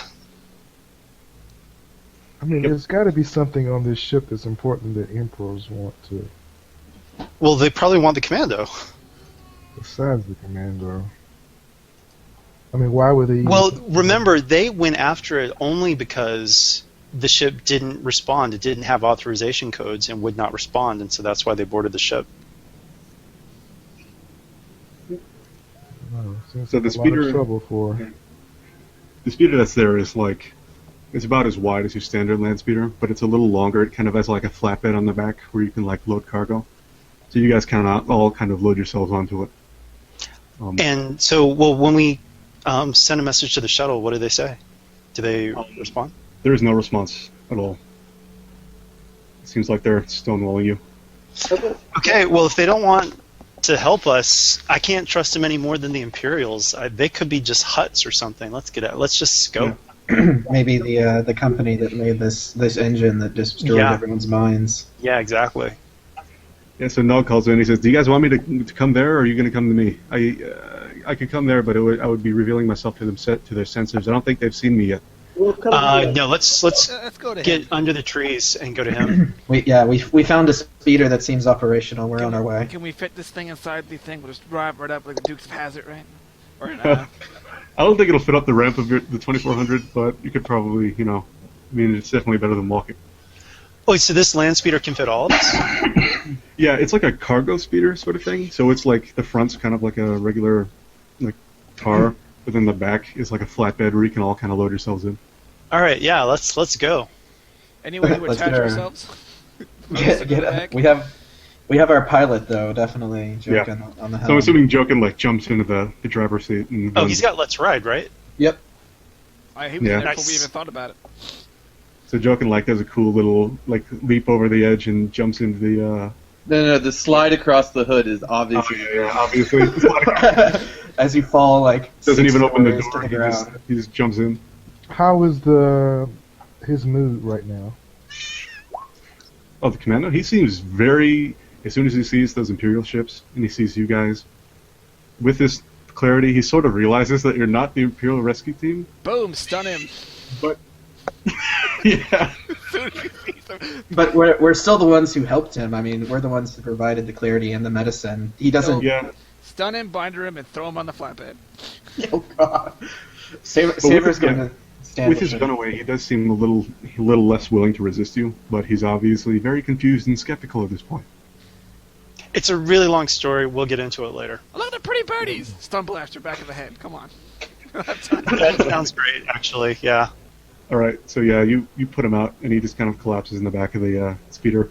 In fact, we'll put him in a seat and buckle him in so he doesn't fly off. He'll take my seat in front. All right. So I guess Jokin guns it off the back, right? He just kind of pedal to the metal. Full throttle, right? Right, you guys skim along like the back of the ship, and you get to the engines, and you like go off on like a fucking jump. Like you hit like the operational ceiling of this land speeder as you're coming off, and you kind of slowly float back down to your like an appropriate distance off the ground. Nice. So you do a little glide into the tree line essentially. And the trees here are like a little more sparse. They're not like there's spaces where you can fit through. But while you guys are sort of skimming into the trees, you see this large sort of.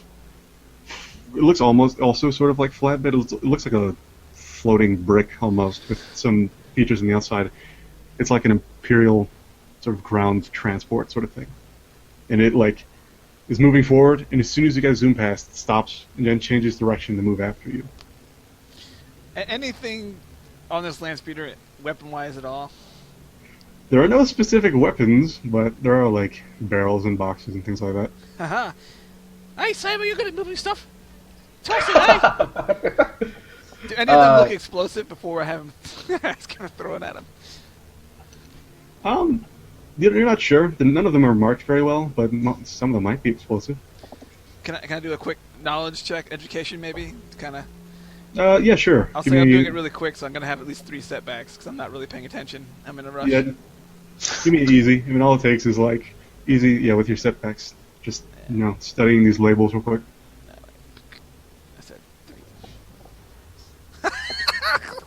Throw that one. Yeah, so they all look the same to you, pretty much. All right, Some of them throw might be this one. explosive, but they all look the same to you. So you actually want me to start throwing things at them? I mean, they're not firing at us right now, though, right? Not yet, but as they sort of change direction and start keeping pace with you, they're still behind you, but they're keeping pace a little bit. You see some hatches on the top open, and then some stormtroopers climb up out of the hatches and are standing on the back. Wait, from the shuttle that didn't look like... No. This is from ground transport thing that's on the ground next to you guys. It's like a flatbed sort of thing, sort of like you guys are. Oh, okay. Looks like a personnel carrier sort of thing. So how are we doing speed versus speed? Are they just... They are matching speed, but they are behind you. Okay, I mean, does Jokin have full throttle? Do we want to chance the system strain, though, I guess is the question. Yes, I do have the upgraded one as well. Do it. Yeah, do it. Let me get down and just remember how it works. It's should be a hard piloting check. If I remember correctly. But it's easy with improved. Oh, yeah, you got the improved. Or sorry, it's average. And I think I only have one in planetary. Oh, actually, do you want me to stim you up while you're doing this? For agility? Sure. All right, so yeah, I grab a syringe. I'm going to upgrade It's your like- stim attempt. But like, Yeah, joking, this will help. Oh, no. upgrading- You're gonna knock him out with the despair, aren't you? Oh, that would don't be even awesome. do that. I mean, that'd be Don't- horrible. Yeah, I should upgrade then because I'm scared. I believe in you. And Can I I'll give- say can I give that assistance? in however way Faye is able to, I guess, in this situation. Oh, But, make sure yeah. you poke him in the box. That's what really gets in there. All right, so you've got more agility, but 4 strain. Alright.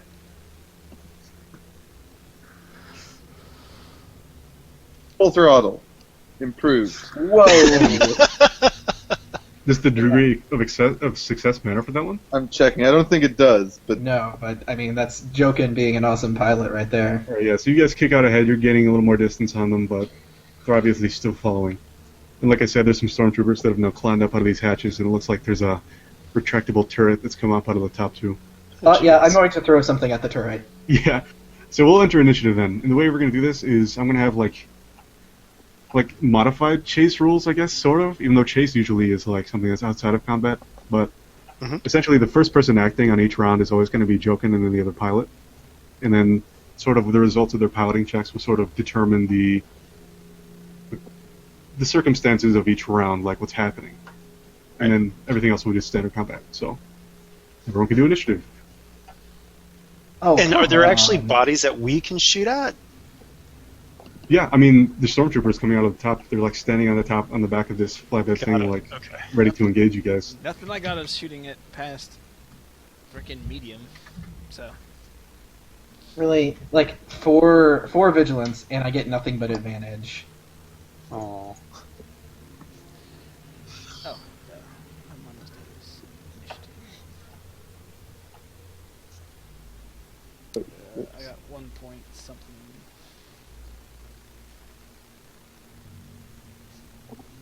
Was it 3? I'm pretty sure it was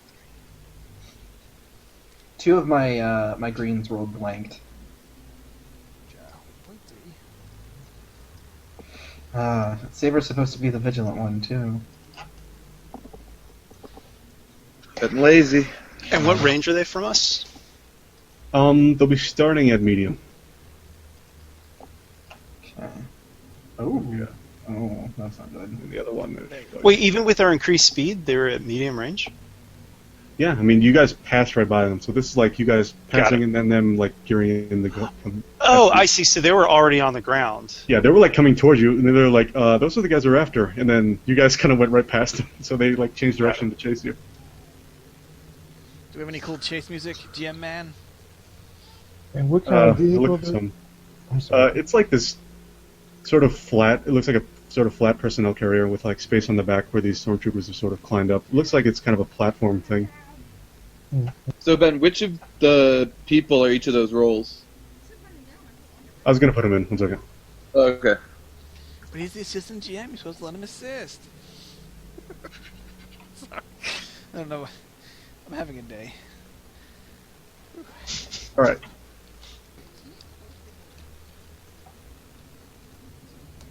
Oh. Okay, wow, that gunner gets to go pretty quickly. Oh. So do you want me to go ahead and try to throw something at them? I'd need to activate a range upgrade, so I'd need at least 2 black pips. I'm assuming the objects are silhouette 0 though that I'm throwing. There's some too low one. Like there's some larger crates there. Can you grab So- them? I mean, I can try to grab them, but if I don't grab them, I'll grab something smaller. Is that okay? I meant, can you 'Cause grab I'll- the stormtroopers? Oh wait, but Oh. I mean, if you're trying to like grab something, you need to declare it first. You Yeah, can't. that's true. Yeah. What if I try to rip the turret off the ship? Oh, okay. That would be extremely difficult, I would say, because it's Oh, Yeah. okay. It's at bolted on. medium distance, so you wouldn't be able to get it anyway. No, I have a range upgrade. Yeah, but anything that you grab has to be at short, and then the range is how far you can toss it. Really? Oh, huh. That sounds like something we definitely need to look up. That sounds pretty important. It's a rules interpretation. It's not. It depends on how you interpret the rule. I mean, Yay, vagueness. yeah. Well, it's up to Ben. So, what do you want to rule, Ben? I would say, are you talking about for the purposes of throwing these boxes and stuff at them? No, he's actually trying to grab one of them, right? Oh. I'd say, I mean, by logical sense, it would seem that if the range upgrade lets you move something like a range band further away, you should also be able to pick. It should work both ways. It feels like. Right. yeah, I feel like that would work. I mean, because it's like move kind of encompasses force to like pull and push, and I would say that kind of would be like a force pull at that distance. Okay. So what would the check to be to try to grab the gun? To like rip this turret the- out of that, it would be, I don't know, it would be very, very hard. Yeah, I would say not even try. I mean, you can tell these things are going to be secured onto the, Okay. You don't have the Yeah. talent to do that? Well, yeah. I mean, there is the force talent that allows you to rip things off of things that are mounted on things, but I would still say that the difficulty would be based on how secure it's mounted on. Yeah, and this is a vehicle weapon mounted on a vehicle. Yeah. That's probably not going to happen. Not until you're rolling those 6 force die, right? Oh yeah. Someday. Yeah. So I guess I'm gonna launch. So I can try for a silhouette 1 object, but I would need 3 pips to be able to do it. Might as well at least try once. Yeah. Okay, so 1 difficulty, and let's try it.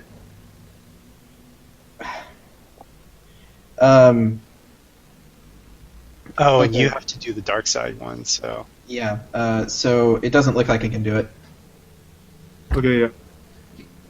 You try to pull at one of the troopers and try to sort of toss him off, but he kind of gains his footing and is resisting a bit. Yeah. Okay, Well, actually, I would say that what happened is that I was trying to lift one of the larger containers, and I just was not able to lift it. okay, that works too. So, this then means it's the gunner's turn, and he is going to turn that turret on the top to bear on your speeder. And he's going to shoot at it. Can we upgrade? Yeah, but I'll also upgrade his attack. Alright. And remember, anything they shoot at us, I have defensive driving. Nice. So how much did that add? 1. And I also have tricky target, which makes us a smaller silhouette. But I don't think it matters until we're too smaller, unless their ship is pretty big. It's not large enough to make that difference. So Still, that's pretty cool. we have, nails your speeder. Your speeder's still going, but there's definitely some smoke and sort of junk flies off the back, and you're all jostled a bit. But overall, you're still moving.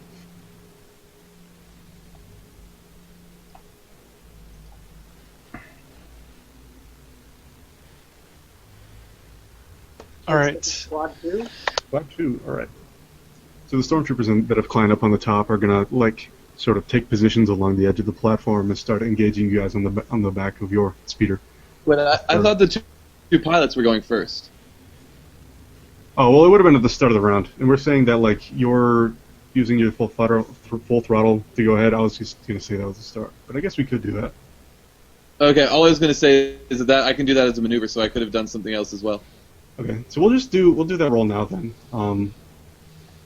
For chase rolls, it's usually 2 piloting checks have the same difficulty. Can you compare their successes? Yeah, I think you just do simples, and whoever just has the better roll. Yeah, depending on the terrain. But since you guys are bolting through the forest, I'm going to say it's an average. That would be setback. I think it's supposed to be simple, and you can add setback for things like that. Is it? I thought you just increased the difficulty based on the terrain. What? No, I think the whole point of having the setback removing talents is for difficult terrain. All right. That's my understanding. I might be wrong, but I think difficult terrain is supposed to be setback. So yeah, I'll add some setbacks then, and then if you can remove them, you can remove them. I'll add say 2. How many? All right, 2. I removed them. All right, and this guy will make his piloting roll. 2 successes, 2 advantages. And you definitely go ahead. Whereas you keep your lead, essentially. So yeah, so then the troopers in the back begin opening fire. It's in medium range. So I can't also use evasive maneuvers in there too? We'll say there's part of your turn, and you used your maneuver thing to full throttle, so I'll say not this round. Alright, sounds good. And then, yeah, so they're going to fire at, let's say, Hank. Boom, and they hit him. That is 11 damage, and they're going to knock you prone.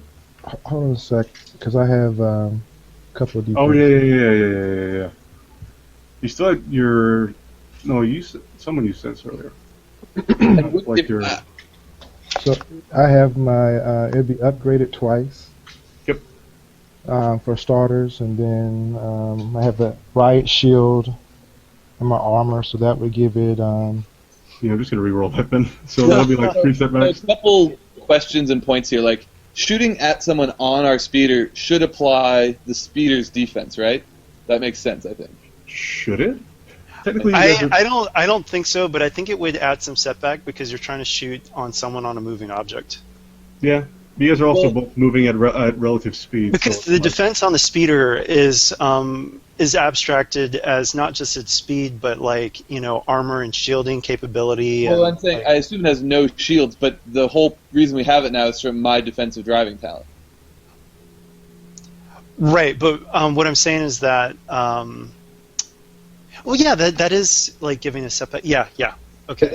My flip side point was going to be, I think, I don't know how this would get RP'd, but it seems like the riot shield might be a little harder to use on a speeder or something. So I don't know. I don't know about that. I mean, I'll just give him an extra setback for moving at the target that's faster than him. So boop, nope, he misses. Nice. Keep firing at Hank. They're just gonna find the shot at the guy with the shield. Thanks. I believe it is some PCs now. Yep, looks like it is 4 PCs. I'm going to yell at Jokin because Jokin's busy flying, but I do see some damage to the vehicle, and I know that you can do a one-time vehicle trauma heal, right, with mechanics. Yeah, I would say you could. Yeah. Yeah, so I'll try to do that, and I'll try to get assistance from Jokin, trying to like walk me or just say like, Jokin, what do I do with this as I try to fix this thing? So I won't be able to get skilled assistance obviously because he's busy piloting, but I'll just get. Can I get 2 boost dice instead of 1 boost? What do you mean? Sorry. 2 boosts. Well, away? I'm trying to get help from Jokin as I'm doing this mechanics check, so he's like yelling over like the combat on what I need to do, like don't pull that cord, pull that one. Yeah, sure. Sort of thing. Okay. All right, here we go. And what's the difficulty on that to heal it up? Oh, this one also depends on the damage of the ship, right? For this, Mhm. Is that what it is? Okay. Yeah, it's the same formula, I think, as people. wounds. Yeah. So is it at or below half that it starts? That it's only easy? Because you guys are at half. It's still easy at half. Okay. Once it's past half is when it gets to And you're average. Easy? Sweet. All right, here goes. All right. All right, so 2 hull trauma, and does that boost up the system strain or no? I mean, it could. Wait, how many did it take from your little maneuver? Did it take any? 1. Okay. Full throttle gives 1. Yeah, You we'll have see that improved. improve then. Yeah, sure. Okay. So that's what Jasper does. It's like, okay, I think I got the right chord. Perfect. We definitely need to take down those guns, though. Yeah, mostly because of the advantage from Jokin's piloting that you guys are in like good position. He's kind of maneuvered you into a lane of like where on the side facing that thing there are very few trees, so you'll get like a boost to hitting everything from the back of your moving speeder. So if you make any attacks or any attempts, they'll have a boost. How many stormtroopers are there?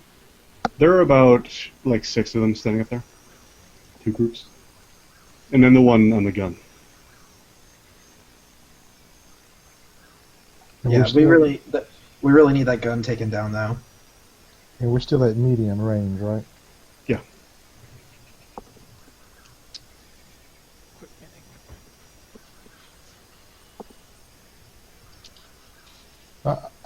If we get into short range, I could jump on, so it's an option. Hey, that's a good point.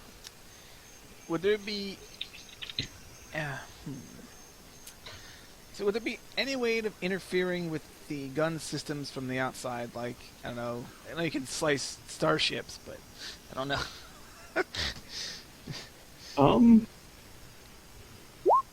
I'll say you can try something. You can try like... Like, I'd want to use... So I got my cool communicator. Something. Just mess with them somehow. Yeah, you could try like maybe sending some signals that would confuse them somehow. Certainly. Oh, what is that noise? Where's that coming from? Is that from Tommy? I think yep, it was. Oh, yeah. Ooh. He put his headset down. Must have been near the his speakers. I don't know. Near the mic. The point is, He Oh, may then. not, may not so be wait. here with us. it's a player's turn, right? So, Jasper's win. just kind of just talking, James, or you feel comfortable putting us maybe in short range maybe next time or something like that? Yeah, I guess we can drop back a little bit. Intentionally lose the... Well, did we pull a range band away with my... Or is that how we got to medium? Was that You last pulled one? one on the original like full throttle. Yeah, you pulled up to medium. You would have been at short. Okay. I don't know. I see that as sort of like if they're able to catch up, we can jump over. I'm not sure. It makes sense to give up our lead because it makes their attacks more difficult as well. Well, they may be focusing on me, so By I mean, if you have a Jedi on your ship, you're basically going to be firing. I'm trying to talk and make things muted. Actually, by the way, Ben, I'm not sure if you noticed, but I've copied the chase rule, like the one that pertains to difficulty, into the chat for Roll 20. Oh, okay. I just looked it up real quick. Alright. So I guess I'll try and just do my little mess with their gunning thing. Would that be a computer's check? What would be the difficulty? You might get hard computers because you're like trying to remotely mess with like. Gotcha. I only thing I want to do is basically add setbacks. That's my real goal. So I fail miserably. And then for my maneuver, assisting is a maneuver, right? I will assist whoever's near me. I believe it is, yeah. Yes. Okay, so someone gets a boost from Faye. I'm on the back in the little hanging base, so there we go. So, what do we have in terms of ranged weapons? I guess that's the question of whether we should move into short or not. I have a light stun blaster. I've got a lancer, so I can still shoot. I have my fusion cutter though. I'm Joking going to use that. his dragoon pistol that's medium ranged and twice accurate. Oh, and my shiv spear. You throw the ship spear at them. Why not? Impale some guy. Yeah. I'm not sure. So who do we have left? It's like you guys. I think only Faye and Jokin have gone. Faye and Jokin. I thought Jasper went actually. Yeah, Jasper. Oh yeah, he did using his thing. So yeah. Yeah, I did. I went. So we got Hank and Erdo left to go, and then and after the next player goes the PC.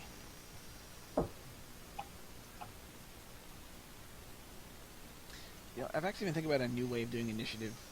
Just have instead of having the character have B slot, and then the character that takes the slot would put their name in there. You know what I mean? Yeah. Instead of Erdo, it'd say PC, then NPC. Just because I have trouble keeping track of it whenever I'm GM for some reason. Yeah, that makes sense. Then for each round, you would just put in the name of who used it. That's smart. Exactly. I'll post it up on the Reddit. Yeah, I like that idea. Yep. So still a lot of options for who can go. So Hank or Erdo, if you want to make a shot. Can I target their repulsors or something like that to try and slow them down? You could try, yeah, but with like a handheld weapon, you'd assume that you probably can't do much damage to it. At least not with like a pistol. If only we had Shorebecca. Yeah, maybe then. Missiles flying everywhere. Okay, let's see. They're still at medium range, so it's just a 2 difficulty check? Yeah, they're medium. So 2. Okay, can I spend an aim to aim at one of the stormtroopers' legs and see if I can knock it out from under him? Sure. That'd be a called shot, so usual rules for that. Just 2 setbacks, and then you can aim again to remove one of the setbacks. Okay, you know what, I'll go for it. I'll double aim and aim for a leg. Plan. Alright. So yeah, hitting him in the leg, you basically take it out from under him. Since he was standing near the edge, he kind of drops off the side into the bushes and, rolls into the foliage. I hate to be the bearer of bad news. No difficulty. Difficult. Oh, that's true. Let me fix that. Just a second.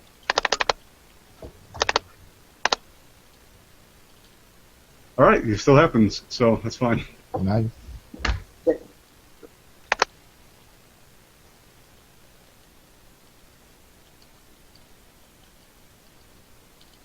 Right. So it's just me that needs to go next? I believe so. Oh, wow.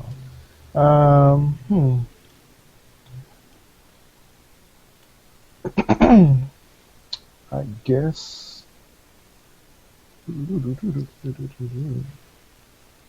don't know. I guess I just want to. I'm going to yell at them. I guess I'll taunt them. Okay.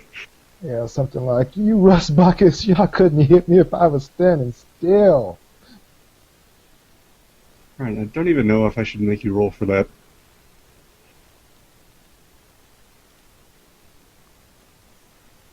Yeah, I mean, what would a taunt be? Would that be like coercion, or? Yeah, it would be something like that. I'd say either coercion or deception. Well, I Because mean, deceptive taunt, there is a kind of a taunt mechanic in one of the talents for the performer. And it uses deceptive taunt. It makes them have to attack. It's kind of wonky. Yeah, but I think that's because it's a specific thing from the performer tree, but I think normally taunts are coercion. Yeah, I'd say give me like an average coercion or something like that. That's fine. Then I'll upgrade it, because why not? Helps keep it from overlapping, that's for sure. Alright. And they don't seem too excited about attacking you again with that shield. And especially now that you're begging them to attack you. They're like, alright, maybe that was a bad idea. He's a masochist. Alright, so then I think it's just the other squad. And they will shift their targeting to the pilot, and I'll add their setback because of the whole moving situation. Is there any way that I could move and like interfere with that? Not on their turn, I would say.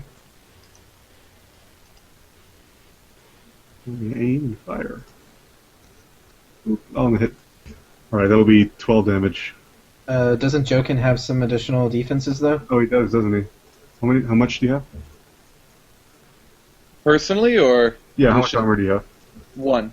Okay, so I'll just roll another. Oop, that is a threat, so I'll give him strain. So it does 12 to me? Yeah.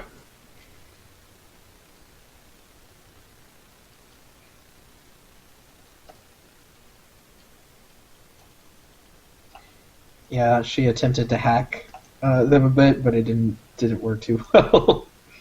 Yeah, so that's them. I think there's one more PC left. Well, at the beginning of round 2, yeah.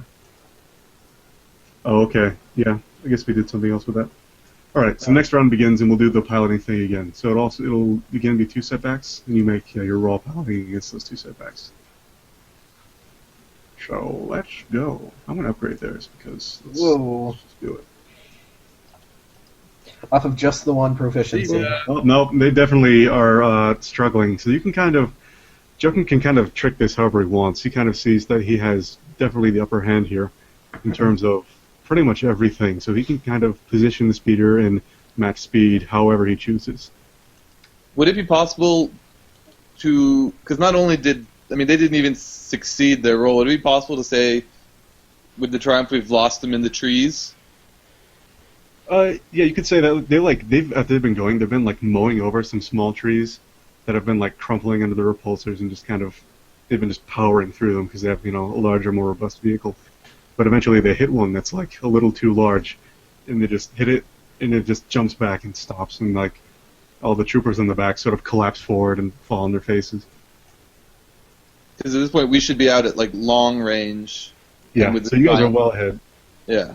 And behind you guys in the distance, you see back, like, near where the wreck of the ship was, you see one of the Imperial transport, like, shuttles flying, and then that other, like, unmarked shuttle sort of hovering around the outskirts, kind of keeping its distance, and then they start, like, trading fire for a moment. And then the unmarked shuttle, like, speeds away. And you guys see your 2400 in the distance. You kind of pull in. The pursuit behind you seems to have sort of tapered off significantly. It looks like a lot of the lizards and stuff that were in the trees have started like leaping around. They're very excited by all this. And it seems as if they started like descending upon that crashed Imperial transport, and they're kind of having their way with it at the moment. So yeah, you guys are up at your ramp of the 2400. Nice. That's a Piloting. Get up and get out. yeah, and that was with 1 proficiency. That's really cool. So only 1 die could have rolled that triumph. It makes me wish you had the hot shot talent. Brilliant send-off or whatever? None of the hot shot where you spend strain to get an automatic triumph or despair. Oh, Showboating yeah. there. I was thinking the one where you use the Triumph to make them collide with each other. That is a good one too, though. But they don't have It's anyone else to really collide into right here. I guess the tree. They did collide into the tree. More trees. So Nog has the ramp down. He's kind of ready to go. You know, he's got the engine spooled up and going, and he's just like, "Come on, we need to leave." All right. I will carry that poor unconscious commando, who someone has bindered up, and I'm struggling because he's heavy. And his heavy armor. This bloody wankers are heavier than a bloody thing on the floor. And I help me up with this, Saber just walks past her. You bloody wanker. Jasper helps. Aren't you kind, sir? All right. Righteous doctor, eh? You all kind of get on. It looks like there definitely is not enough room to load the speeder onto your ship, so you kind of just leave it, I guess. And you drop the ramp and you shoot off into the sky. And it definitely does look like none of them had spotted the 2400 there, at least not like before you'd taken off. So as you're kind of coming out through the atmosphere, you see not a Star Destroyer, but like a fairly large Imperial sort of capital ship. They kind of ping you a bit, and then they open fire, but they're just like, they didn't have enough time to get a good targeting solution, and you're just out of there before any real harm can come to the 2400. So you're fine. Thank goodness. No more turbo lasers. I don't know if anyone's been paying attention to the depths of history, but turbo lasers, no thank you. They hurt. Yeah. So you guys head into hyperspace, and you come into the range of, like, comm systems finally, and the broker calls in, and he says, all right, I'm glad you guys made it back. So, if you don't mind, what happened there? Well, it seems like the atmosphere itself is toxic. They were testing out some kind of bloody crazy new engine stuff, and the bloody coolant was looking, and it also caused your mind to deteriorate. And then something about the Imperials board, and it's all craziness all around, really. So that's probably explain a bit better. Can someone else please tell me? Yes. Approximately a year ago, the captain of this ship was contacted with an offer to upgrade their engines in exchange for regular medical checks on their crew. About 9 months ago, the captain accepted, and the new engines were loaded on. We have a sample of some of the coolant that was used for the engine, which Jasper says probably caused significant neurological damage. That also is shown by the medical records and the ultimate fate of the captain, the crew, and the cargo. About 5 months ago, I believe, I'm sorry, I'll have to check my notes, but approximately 4 or 5 months ago, a Hutt saboteur managed to damage the engine, which we believe caused a coolant leak that was not observed by the crew. While the medical records between 9 and 5 months ago showed a slow deterioration of the neurological condition of the captain and crew, it appears that the deterioration was accelerated after the sabotage by the Hutt, who we assume was sabotaging the ship because the captain was involved in sort of a slave-freeing trade. He devoted about half of his cargo space to delivering slaves pro bono to free worlds. So, after the neurological damage, everyone on board seemed to get increasingly paranoid. The mercenary guards that were hired to protect actually, I'm not quite certain why the mercenary guards were hired. Maybe just to keep an eye out for saboteurs within the slaves. Anyway, they started to become more violent and aggressive. The captain became increasingly paranoid. He locked the front part of the ship and started doing random hyperspace jumps. It appears that the Eidolon crashed after they did a final hyperspace jump too close to the gravity well of the... Yes, thank you, dear. The planet where it ultimately landed, and drifted into the gravity well and crashed to the ground. Very interesting. We'll expect that full report. Mention the Imperial boarding, too, and that we actually have an Imperial alive for questioning. During the random hyperspace jumps, a patrol boat of Imperial commandos was dispatched after the ship failed to respond to a hail from an Imperial outpost. We have one of the commandos alive who was on board the ship at the time. He appears to be the only survivor of the crash, and he appears to have suffered some major neurological damage. Interesting. Very good job on that. Didn't expect anyone to have survived. Well then, thank you for your report. And if I may ask before you go, who do you think is ultimately responsible for what happened there? Whoever supplied the engine, but we were unable to locate any information or data about the manufacturer. Interesting. Very well. I'll arrange your payment, and I will see you back on Coronet. Well, I'll see you. I don't know if you'll see me. And the broker cuts out. Ominous. So yes. Dun dun dun. For your extensive report, obviously it's 15 base XP, and for covering all of those bases, that is another 5, so you're going to end up in an even 20. Nothing for vent crawling. No, not quite. As for payment, it was about 1,000 base. For returning a sample of the coolant, you get another 500 each, and then you get another 500 each for returning the commando alive. Can Joe can do a 1d5 for some intelligence duty for the commando? Oh. I guess. Absolutely, yeah. Okay. What is it like? /R 1d5. I can do things. Yes. All right. Yep. So you can totally take that duty. And there might be more in the future, depending on what you guys do with this guy. So he's now in your custody. Can we get a team 1-point bonus XP for talking the guy down and instead of shooting them all up and getting him to the broker as a captive? On him. I kind of rolled that into the extra credit ward for him because of you're not really. It would have been difficult to take him back any other way, I guess. So I'm not sure. I mean, I guess, but I'd only planned for that even 20. So. What about the fact that Jasper's been able to advance some of the recovery already with that? He had a triumph on the medicine check. Yeah, and I'd say it is still. I say with that, you do realize that it may actually be possible to cure him. So I'll say I guess overall +1 for all of those relevant discoveries. And I would like to nominate for MVP Jokin for his awesome piloting skills this episode. Any more nominations? Yeah, Jokin was taking point for a lot of that, getting blasted and such. In the guts pit. Gore. Yeah. I was going to nominate Jasper for the talking down thing, but I think that's generally been ruled in, so that was the only other thing I thought of. Alright, well, I think we're good then.